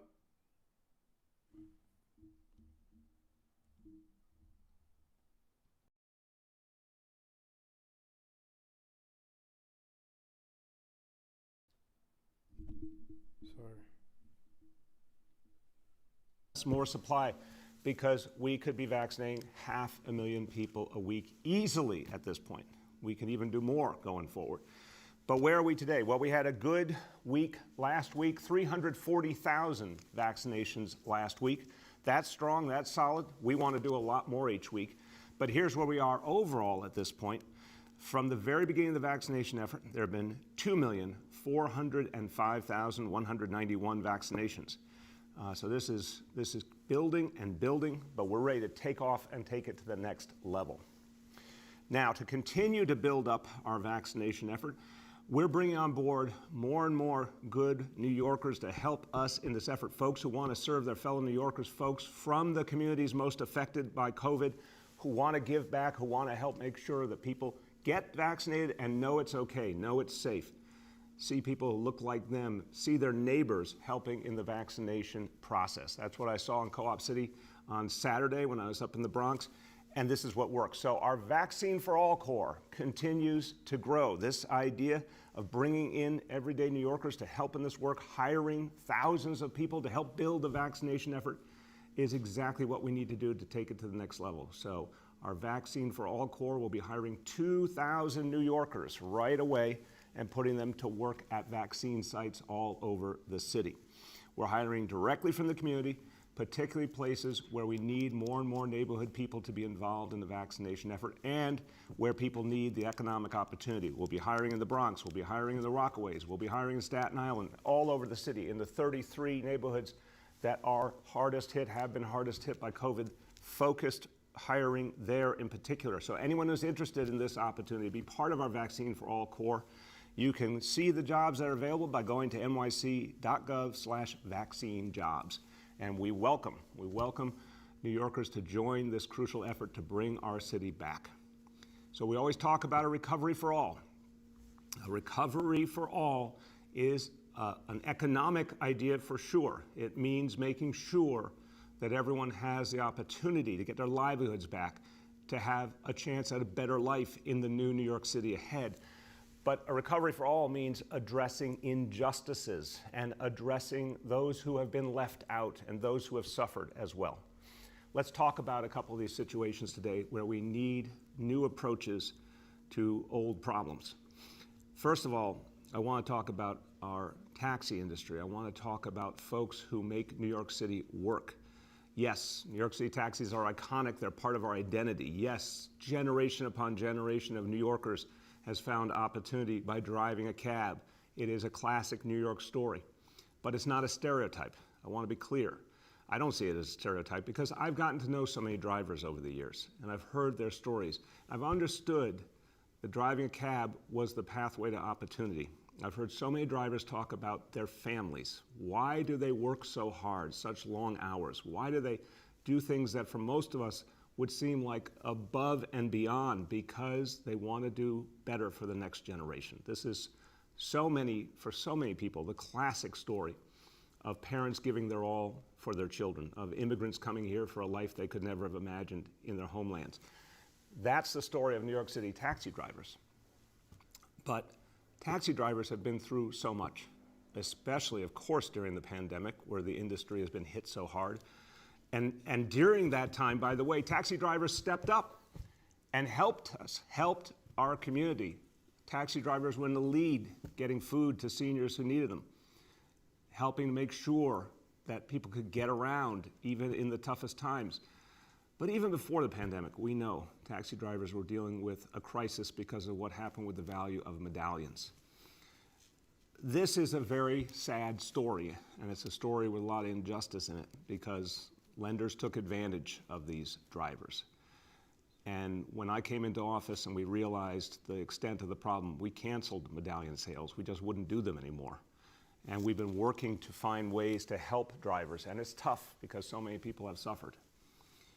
But we now have a new option and a new approach, because as of this weekend, when the Senate approved the stimulus package, we know that we're now going to have resources we didn't have before. And we want to apply some of those resources to help taxi drivers who continue to suffer. Today, with stimulus funds, we're announcing the Taxi Medallion Owner Relief Fund, a new approach that will provide money directly to drivers and will help restructure the loans that they have so they can end up in a better situation for their future and for their family's future.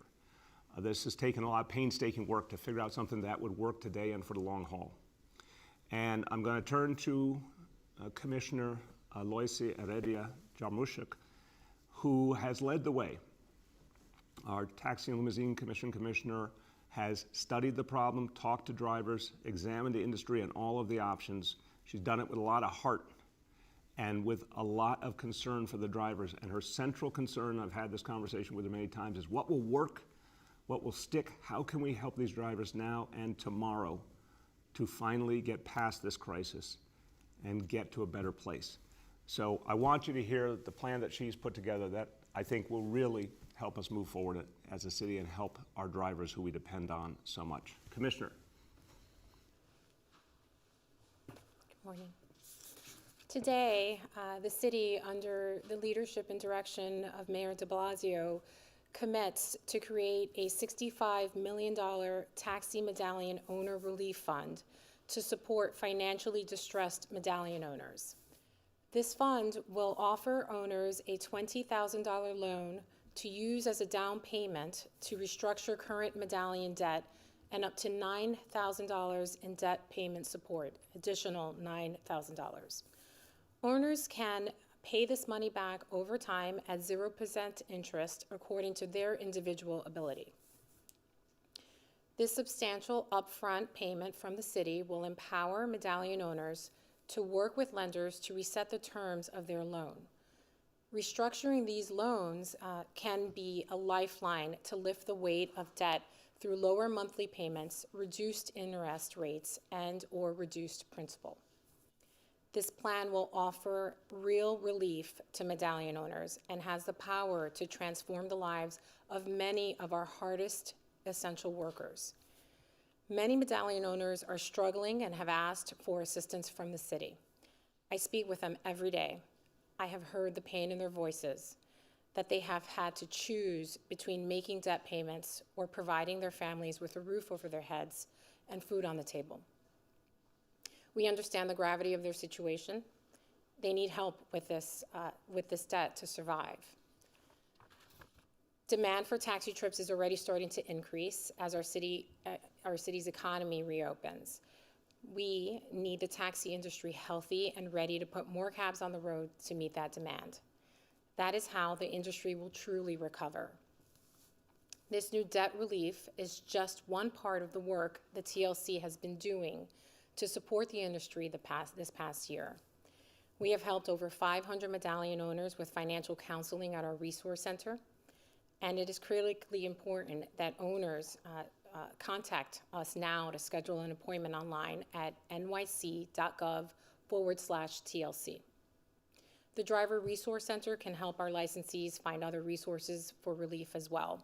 The TLC can connect medallion owners with many resources, including federal payment protection plan loans. With a PPP loan, a medallion owner could find additional funding to cover critical expenses or reduce debt and survive the pandemic and get more taxis on the road to meet increased passenger demand. The PPP loan application period ends on March 31st, and we are here to help anyone who needs it schedule an appointment so that we can help you process the application for this federal program. Our Driver Resource Center provides financial and legal counseling for licensees and can help with applying for unemployment, cash assistance, rent relief, SNAP benefits, and Medicaid. In total, the TLC helped guide our licensees to potentially $1.4 billion in support through federal, state, and local assistance programs over the last year. And today, the mayor and I stand ready to implement the new medallion owner taxi relief fund and commit to find new ways to engage and support the local taxi industry going forward to full recovery. Any medallion owners needing assistance with this or who are interested in this program, please email us at mrp@tlc.nyc.gov.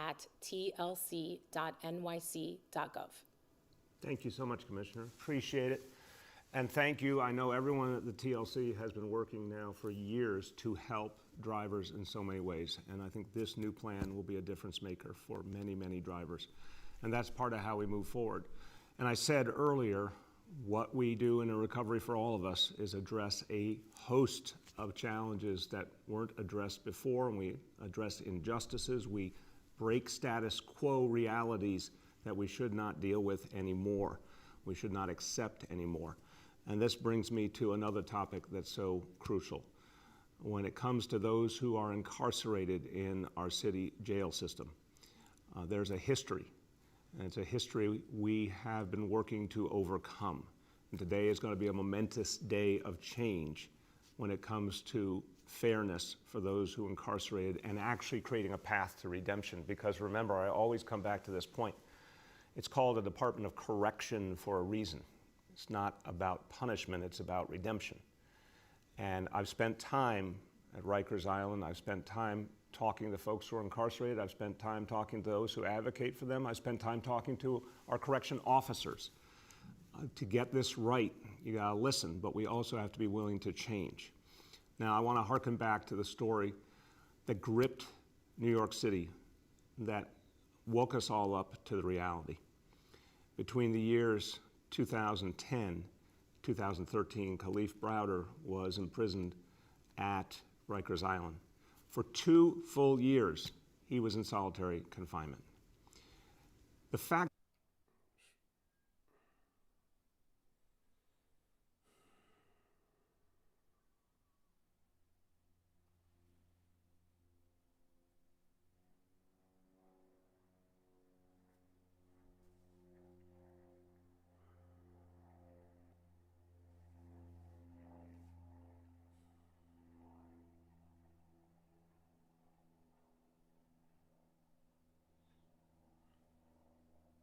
Just imagine that shit, bro. 2 years, bro. That's sick. That's sick.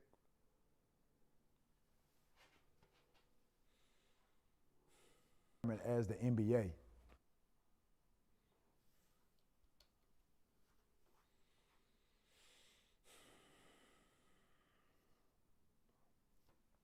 Anyone could be left in solitary confinement for 2 years is shocking to think about in the history of this city, especially in this century. The fact that anyone could have been put in a situation where instead of being redeemed, their whole reality was made harder, their life was made worse, their ability to cope was undermined. Think about the mental health impact of someone being in solitary confinement for an extensive period of time. By the way, remember the original sin. All of this done to Khalif Browder for an offense, an alleged offense. And this is what I say original sin. He should never have been in Rikers Island to begin with for having been accused of stealing a backpack. But imagine the pain he went through, the pain his family continues to go through. Imagine how much harm was done by all those years of unfettered use of solitary confinement. When I came into office, the whole truth of Khalif Browder started to come out. And I worked with our corrections team, I worked with the Board of Corrections on changes.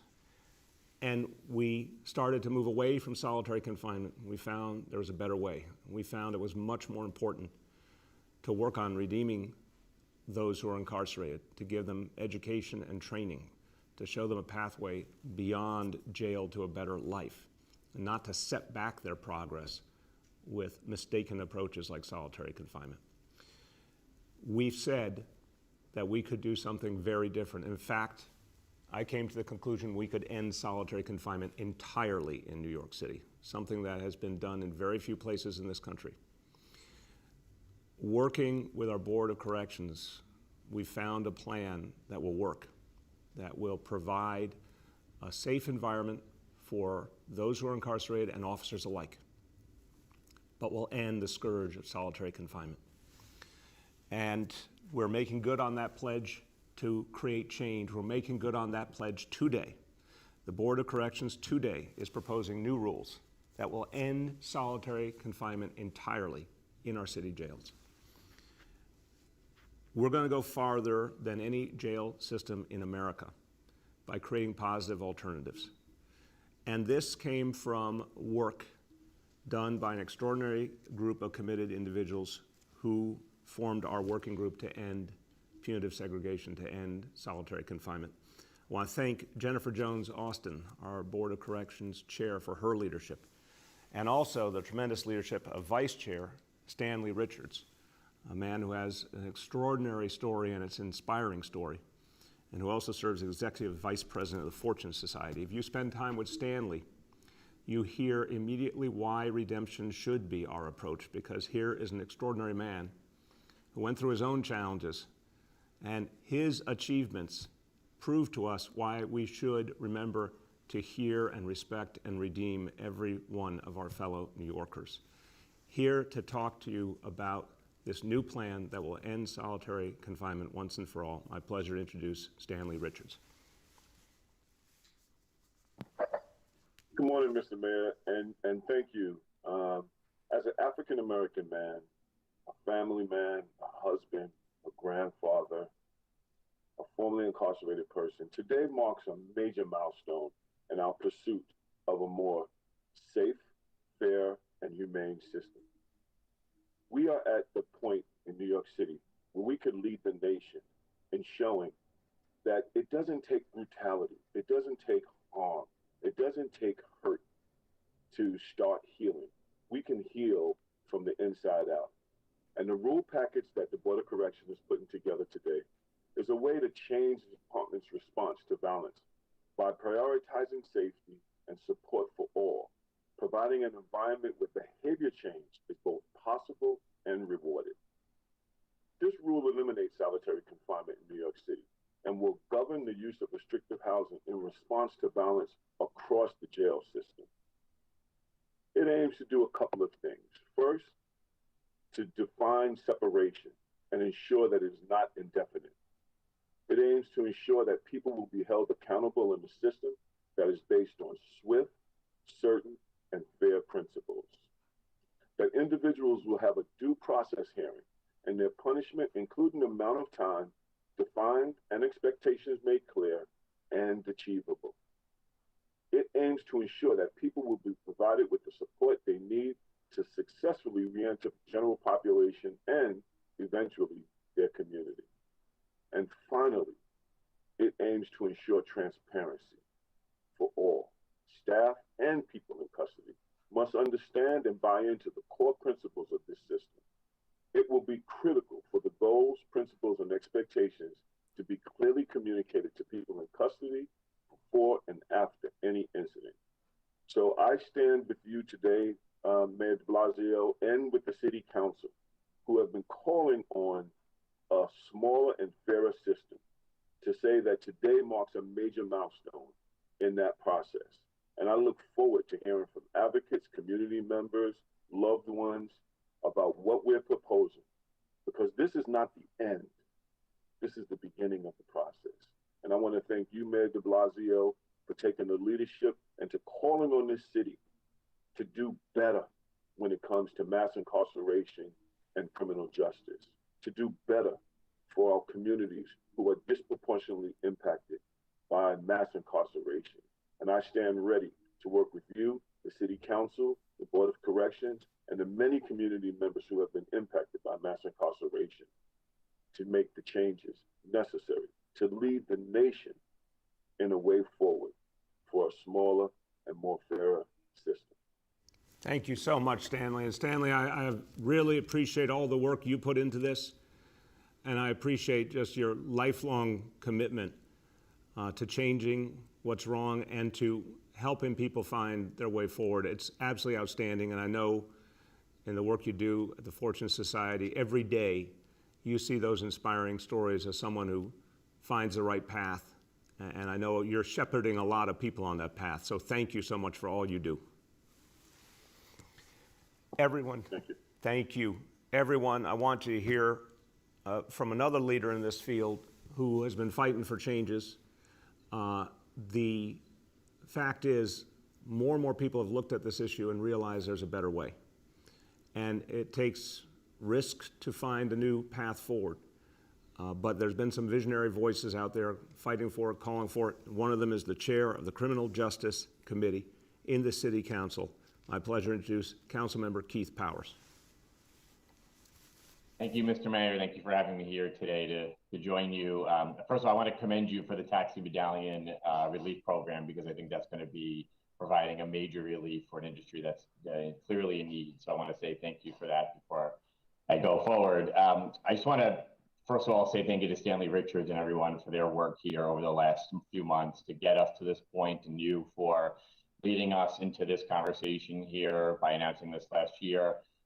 Today, the Board of Corrections is going to be taking up a long overdue improvement to the current solitary confinement practices, and this is really progress. And I know that we always will debate the details here of how to go forward, but I want to be clear that this is a big step in the right direction for New York City. This has been an ongoing journey in our city to ultimately achieve justice for those who have experienced the grave and even deadly consequences of solitary confinement. Just a few months ago, the City Council held a hearing on this topic and heard from families like Layleen Polanco's who have been affected by this as they've lost loved ones, and there's many others that we've heard from who have lost their humanity inside of our city jail system here because of solitary confinement. And we have been talking, myself and others, about bringing forward a new system to reduce jail violence inside of our city jails and to bring humanity back into a system that has often lost it. And I truly believe that we have an opportunity here to turn the page and end the chapter on solitary confinement here in our city jails. And I want to thank everyone for their work to get to this point. Today starts a public process that will be extremely valuable over the next few months as we work together to end solitary confinement. This is the beginning of that process today, so we have a few months ahead of us to make sure that we deliver on that promise to end solitary confinement.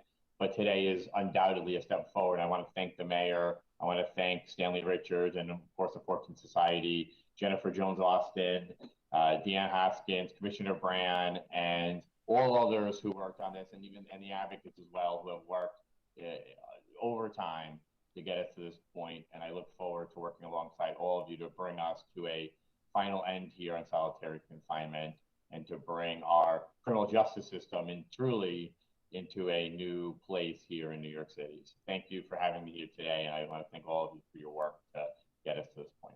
Thank you so much, Councilmember. Thank you for all the effort you've put in, which has really helped move this forward.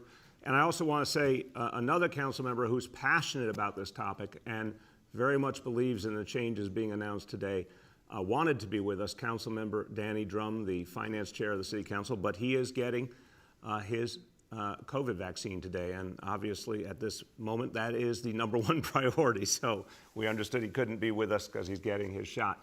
But thank you also to Councilmember Drum for his extraordinary support. Everybody, look. This can be done.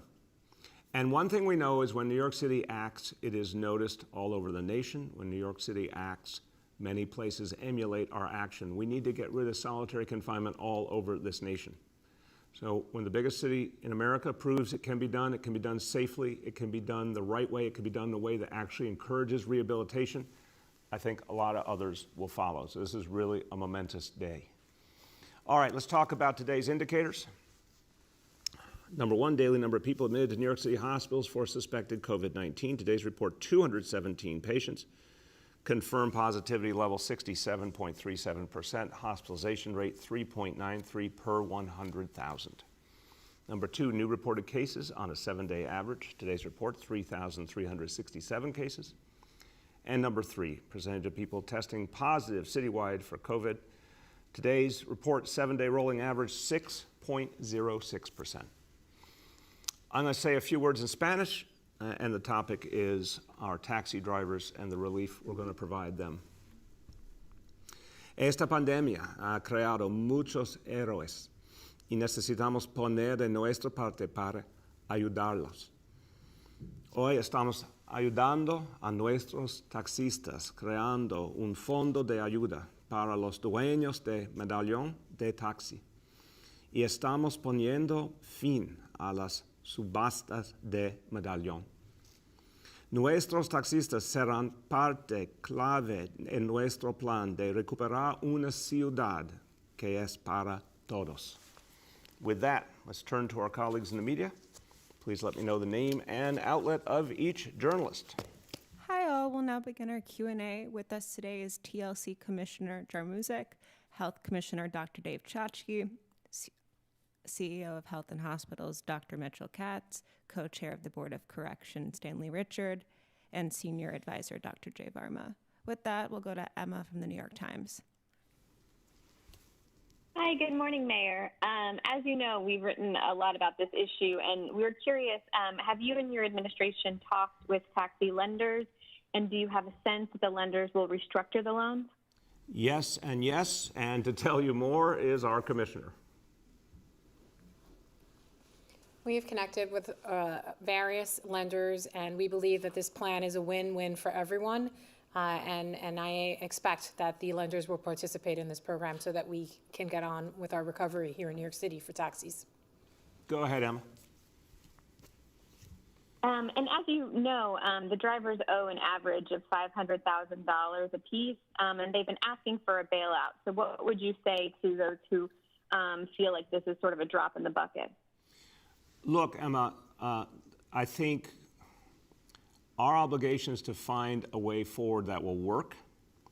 We've seen different bailout proposals, some that would cost hundreds of millions, some that even went into $1 billion plus.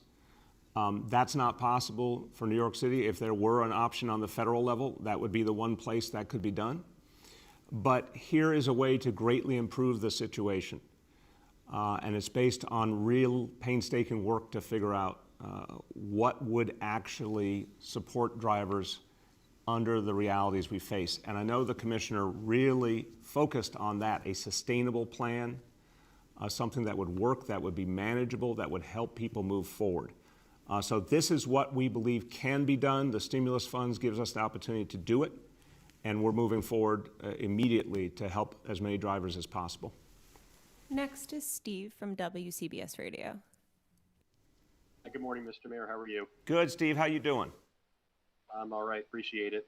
First of all, I wanted to ask about a story we're working on this morning. I'm sure you saw the Times first reported the lawsuit that that you're facing, governor's facing, in regards to what they allege is segregation in city schools and racist policies that have perpetuated segregation in schools. Wanted to get your general take on that notion.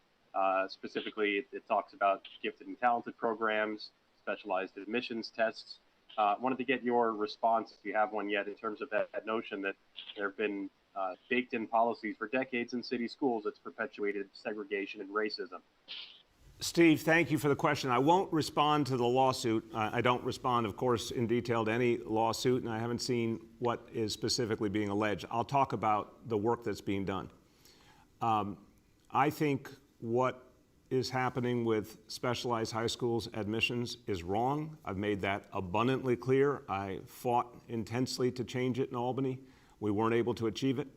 I am certain that that will be resolved in the future because it's just wrong. The status quo is broken. We need our specialized high schools to be representative, but we need to come up with a plan that all communities can feel good about and that every child is given opportunity in. When it comes to things like gifted and talented, that's an area where, again, I've been very clear, we need an entirely different system. So we are ending the gifted and talented standardized test. We are inaugurating a brand new system in September that will include a lot more kids, be a lot more fair in the approach. I think that will be a crucial effort both to reach more kids and to diversify the students who get gifted and talented education. Our Chancellor, Misha Ross Porter, will lead the way on that. We've had extraordinarily positive efforts, District 1, District 3, District 15, and more coming, to create diversity programs and desegregation programs from the ground up that I think will be the most effective and sustainable. We've put into effect the many recommendations of the School Diversity Advisory Group. There's a lot here, and of course we suspended middle school academic screens. We've changed the high school district priorities. There's so much happening and more to come. So Steve, I'm sorry for the long answer, but the fact is a lot has been done over these years, and it's going to keep going, lawsuit or no lawsuit. We need to create more diversification in our schools. It can be done, and there's the right way to do it, which involves bringing parents in and working with them as a way forward. Go ahead, Steve. Thanks. I appreciate the detailed response. On an entirely different topic, there was a study put out yesterday that found New York City now has the worst congestion of any city in the U.S. It jumped 3 spots up to the #1 spot. Why do you think New York City has had specific challenges with traffic congestion that other cities haven't seen in the past year? I'll start with my layman's analysis, and I'll turn to our TLC commissioner, who is actually an expert. But I think the most obvious immediate problem is the fact that in the pandemic, more and more people turned to individual automobiles instead of mass transit. We've got to reverse that. We've got to reverse that aggressively, give people faith in mass transit again. Look, this is an occasion for me to say, if we're going to give people faith in mass transit, there actually has to be service there for them. And I think what the MTA is doing right now with the Long Island Railroad is ridiculous. It's unfair to folks who are coming here to work and coming here to take advantage of everything in New York City. We need folks coming here as part of our recovery. So the MTA should restore those cuts to the Long Island Railroad immediately. They're just absolutely the reverse of what we need at this moment. But on top of that, if we want to really support mass transit, we've got to move quickly on congestion pricing. And I mentioned the other day, I spoke to our new Transportation Secretary federally, Pete Buttigieg, and told him this is a high priority for this administration. Let's get congestion pricing going. We need federal approvals to do that. I think that's going to help us both reduce congestion and provide more resources for mass transit. But as to the why, Commissioner, anything you would add? I think you've covered it well, sir. Well, okay. It all worked out. Thank you. Go ahead. Next, we'll go to Kristen from the Staten Island Advance. Good morning, Mr. Mayor. How are you today? I'm doing well, Kristen. How are you? I'm good, thanks. I was hoping you could talk a little bit more about the homebound vaccination effort. I know you have repeatedly said that it is for seniors, but one of your staffers said that it's not just for seniors, it's for all city residents who are homebound. And I've spoken to some people who are homebound due to various disabilities. They tried to register and they were told that they're not yet eligible because it is only for seniors right now. So I was hoping you could just clarify that a little bit and say, is it for all homebound people? And if it isn't, when the effort will be expanded? Thank you very much. A very important question, Kristen. I appreciate it. I'm going to turn to Dr. Choksi, but just emphasizing, look, the state has approved a range of people for vaccination in general, obviously 65 and up. Folks with serious pre-existing conditions, and we're working within whatever parameters the state has created. As you know, I'm hoping increasingly we'll be given local control of the situation so we can set the rules right for our community. But I also want to make sure that the website and the phone line give people the opportunity to sign up who are homebound for whatever reason within the existing rules, obviously. But no, not just seniors. Anyone who qualifies and is homebound. We want to reach. So Dr. Choksi, could you speak to that? Yes, sir. Thank you, Mr. Mayor. And that's exactly right. The program will serve anyone who is homebound and eligible for vaccination. In the early days, the early stages, we are prioritizing our outreach for older homebound individuals, people who are above the age of 65. particularly because we have a relatively limited supply of the Johnson & Johnson vaccine to begin. But as that expands, and in the coming days and weeks in the timeline that the mayor laid out yesterday, that will certainly extend to other homebound individuals as well. Thank you very much. Go ahead, Kristen. Hey, thank you so much. I want to talk to you about vaccine appointments. A lot of appointments were rescheduled on Staten Island the last few days, including on Sunday. I spoke with a couple who showed up for their 10 p.m. appointment, and the vaccination site was closed. There were about a dozen other people there who had not received cancellations, notifications from the city. So I was just wondering if you could talk about what the supply issue has been this week, and how many vaccines did the city receive out of how many it was supposed to that caused these cancellations. And what site was that? That was the Gotham Vanderbilt Clinic. Okay, I'm going to separate the two questions. I'm going to go to Dr. Katz first on if he does know specifically what happened at Vanderbilt. That obviously is not acceptable, not what we want to see happen. And then Dr. Choksi can talk about our supply levels. Dr. Katz, you start. Yes, thank you, sir. And I have to start, I'm sorry to say, with an apology because I have previously heard this issue and the reporter's question is correct. We ran out of vaccine at Vanderbilt, which is not our fault, but it is our fault and that people were not given correct phone calls to tell them that their appointment was canceled. We are currently working on rescheduling all those people, and I profoundly apologize to anybody who went to that site and did not get a call ahead of time canceling it. On the supply issue, sir, I think this is what you've talked about, the need for local control.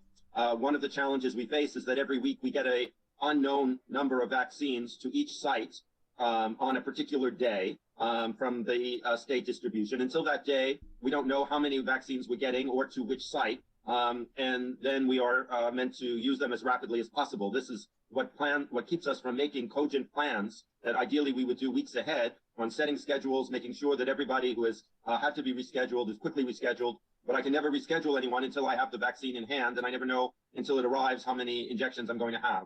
So, this is why you keep calling correctly for more local control. But again, I'll close with apologizing to anyone who went to that Vanderbilt site on Sunday and wasn't told their appointment was canceled. Hey, Mitch, thank you very much, Mitch. And I know when you say that, you mean it, and I appreciate it. But very quickly, can you give any sense of how quickly we can get those folks back in and give them their vaccinations? We have already begun to call them, sir, because I was alerted to the problem Monday morning.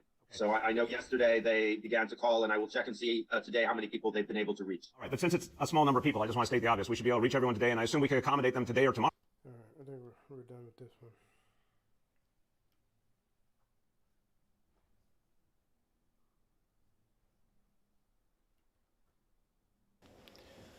Well, moving into reacts.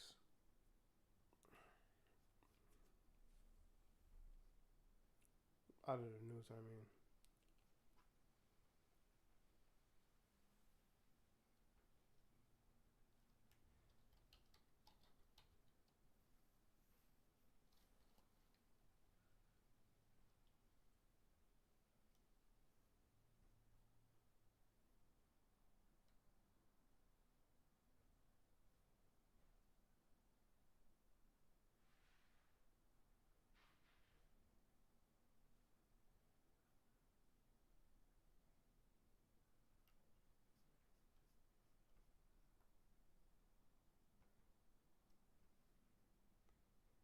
You've had quite the day, Zach.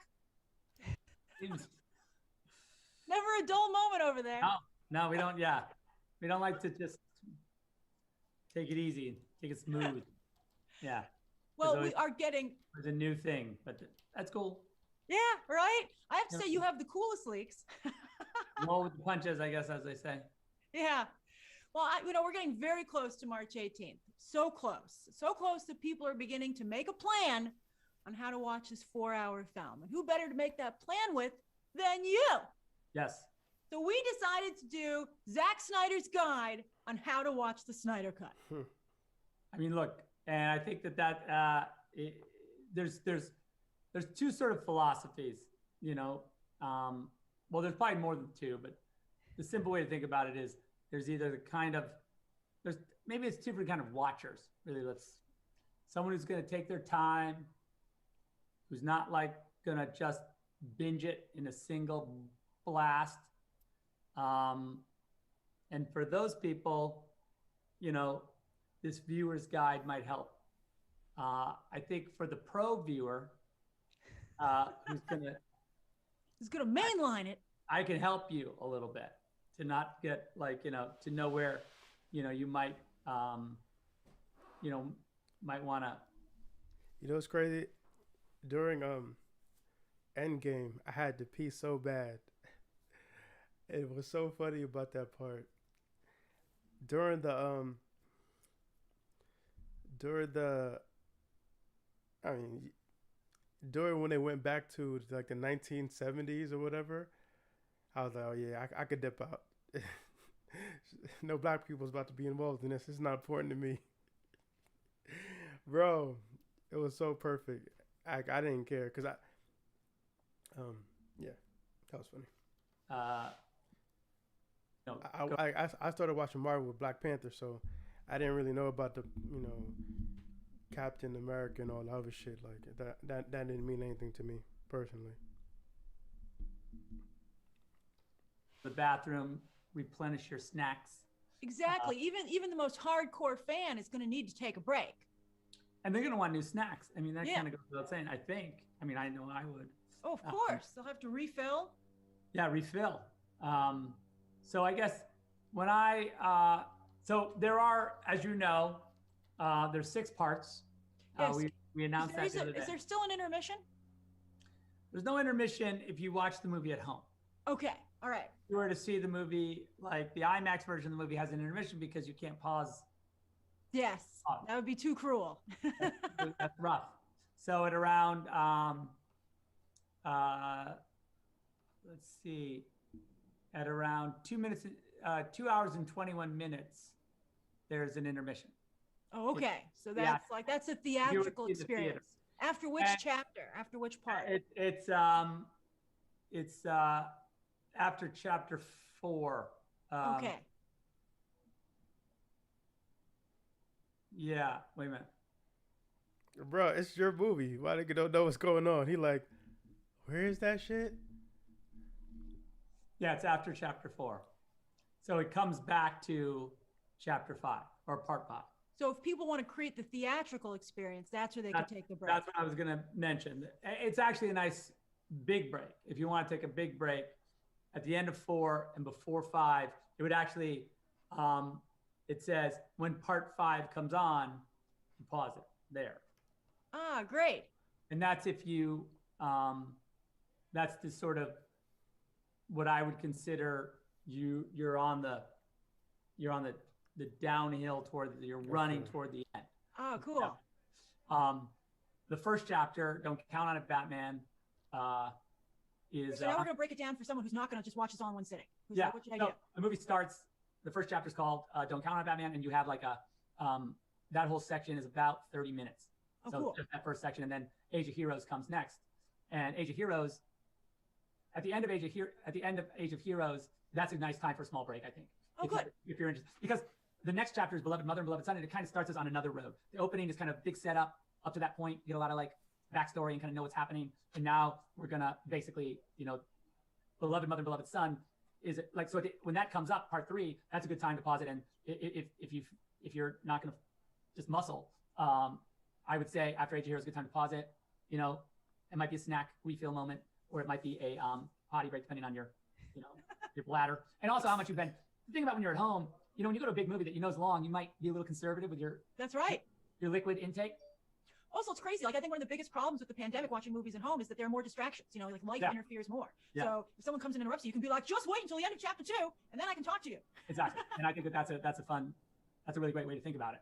In that, but I suggest taking the day off of work and closing the curtains and shutting your phone off. That's how you're supposed to watch it. Yeah, but that's fine. I got the other version too. That's practical.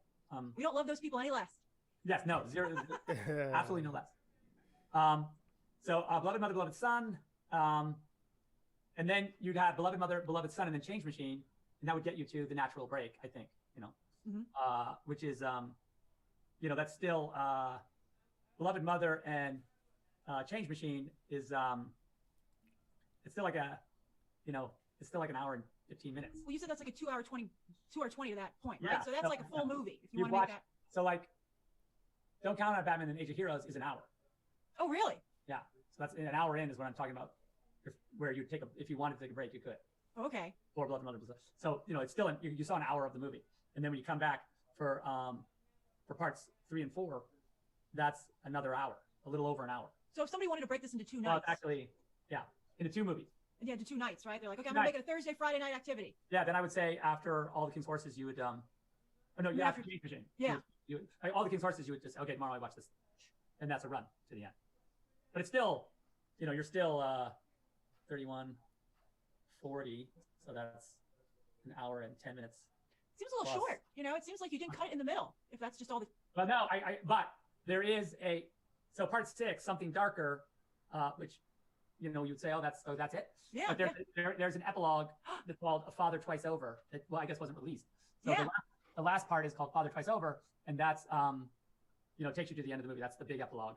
Oh, how long is that? Bro, this is for. I mean, this is something that you just have to watch, like to be part of history. It's like, all right, man. That's well, from there to the very end is let's see, it's 25 minutes. Oh, that's great. Yeah. So there's actually 7 parts. 20 minutes, plus then credits after that. That's awesome.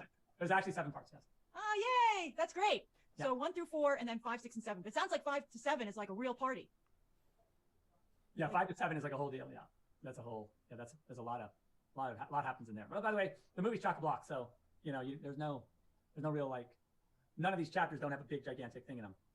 Oh, that's awesome. Well, I mean, it is you. So, I mean, you definitely make sure you deliver in every chapter, right? So they each have an action sequence? Yes, they actually each have it's the epilogue has its own little thing, but do you have a favorite chapter, or you can't choose? Beloved Mother, Beloved Son is one of my favorite chapters. That's for sure. That's cool because that's got a lot of stuff in it that I really like.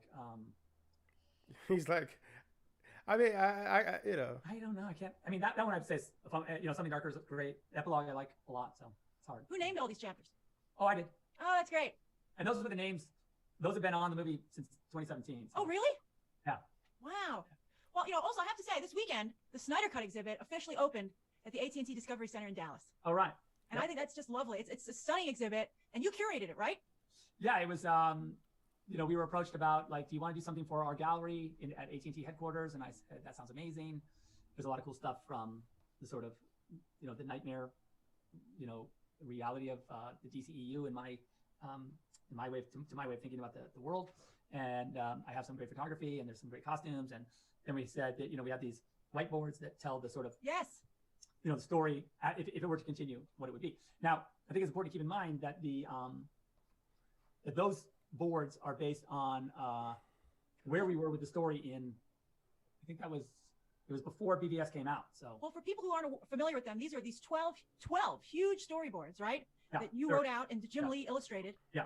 And they're the whole Justice League saga as you were planning it back then. At that time, yeah. Yes. Yeah, because we were talking about like some people were like, oh, it's like a spoiler. Is it spoilery? I mean, because like I read it, and like Nightmare Joker isn't in there, so clearly the story's evolved. Yes, the story has evolved. I mean, there had always been a hook. I mean, that's why I put the card on that story would be told. Which I did in BBS because I knew I wanted to tell the Joker story. So yeah, there's a lot of things that happened and then a lot of things that happened subsequently and by the way, I did another one of those boards that I haven't shown, that I won't show, but that would have been the going forward now from what's happening in Justice League. Do you do those types of boards for every movie that you do, for every project? In an outlining point, because it's an outline really. Before I've never seen anyone do it like on a big wall like that. Like, yeah, I think it's fun to look at, and I do a lot of doodles and stuff normally. Jim come and clean them up, and I mean, did that. I had a couple. He just went nuts, and it was amazing. And so it's a good way to kind of view the movie in its totality, in sort of in a glance. I think that it is a good way. It's a good way of working. So if people are really, really, don't want any spoilers at all, they can save them and read them after they see the Snyder Cut, right? Well, by all means, great. Yeah, if you felt like you were getting cheated, you absolutely could just watch the movie and then read it if you felt like you couldn't, you didn't want to know what was going to happen, or I don't know.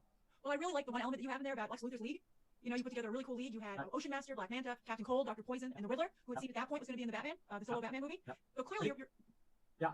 No, I was going to say, I think even at that point there was no, I can't remember whether Ben was even like, he was considering it, but I don't know if he had committed to directing the movie. Oh, so it was that early? Yeah, it was that early. Yeah. But so clearly you were taking villains that were intended to maybe be in the solo films. But was there any villain that you were particularly excited about interpreting? Well, I like the idea that Riddler, I like the use of Riddler by Lex to figure out anti-life. I thought that as a concept was really cool.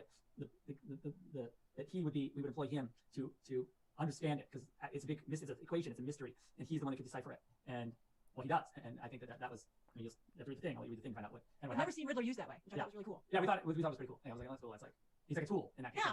And by the way, he was doing it for Lex at the time, right? Well, yeah, I've never seen anyone manipulate Riddler that way. It's such a Lex thing to do. But as you said, to think of Riddler as a tool, is like something you can apply to something. That was really clever. Yeah, and it's fun also because, you know, the fact that Batman, the Batman's journey at that part of the movie is to try and find out what Lex is up to, and so he would have tracked him to this place where he was working it out. So like you imagine it, that's just like a movie moment, like where you know he's following the traces of the mystery to find it. So anyway, I thought it was great. Yep. So finally, though, I have to say, fans have been debating, you know, the boards being out, the storyboards being out. So I'll just ask you, are you happy that they're out? Well, you know, we put it in the museum because I thought it was a really great example of, there's so much from the Nightmare world in there. It just felt like a perfect spot for them to be seen. And I didn't think that there was that it would be, yes, I mean, I'm glad that people are seeing them. I wish that they weren't as, seen as a point of controversy, because they're, I mean, other than, you can debate about like how you feel about the story and all, that's fun. Do that all day. I don't care. That's great. That's the point. But, I don't think that there's great, that I don't want people to think that it's like some sort of, like I'm ringing a bell to say like, hey, come check out this. I mean, other than if you're in Dallas, please, by all means. Yes, exactly. The other plan is also I want to, the portraits that I've shot of the guys, they're all there in the thing. Those are going to get auctioned at the end for charity. So. Oh, really? Yeah. And That's they're only wonderful. they're, one of two. I only printed two. So they look like they're very limited and they're really cool. So. Okay, anyone be I don't, as the thing racks up, we'll figure out. Yeah, everyone will be able to bid on them, absolutely. Oh, that's fantastic. So March 18th, next Yeah. week, Yeah. the movie's going to kick off with your virtual premiere on Yeah. Monday, March 15th. What can fans expect? I don't know that it's going to be, I'm also still waiting to see what that means. Like, I've never done a virtual premiere. You're probably you're more of a veteran of virtual premieres than I am. So maybe I should ask you what I should expect. A lot of kind of what we're doing now. I don't know. Am I walking anywhere? I honestly, I don't know. Well, I'm sure HBO Max has some really cool stuff planned for you. They have the emojis that have already come out and everything, so they're really ramping everything up. That's great. So I can't wait to see how these last 2 weeks unfold. Me either. Alrighty.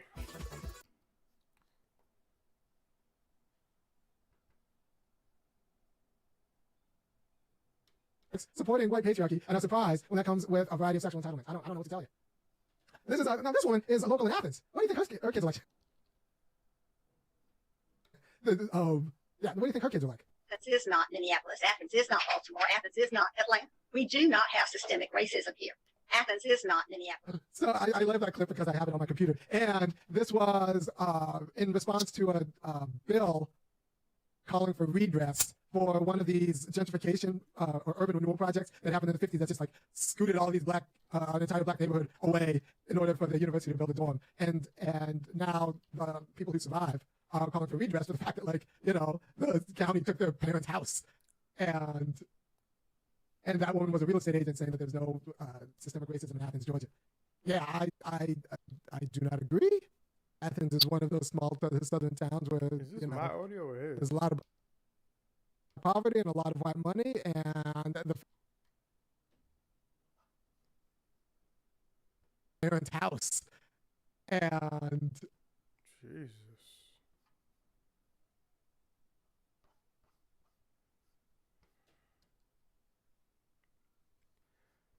I'm gonna end the stream.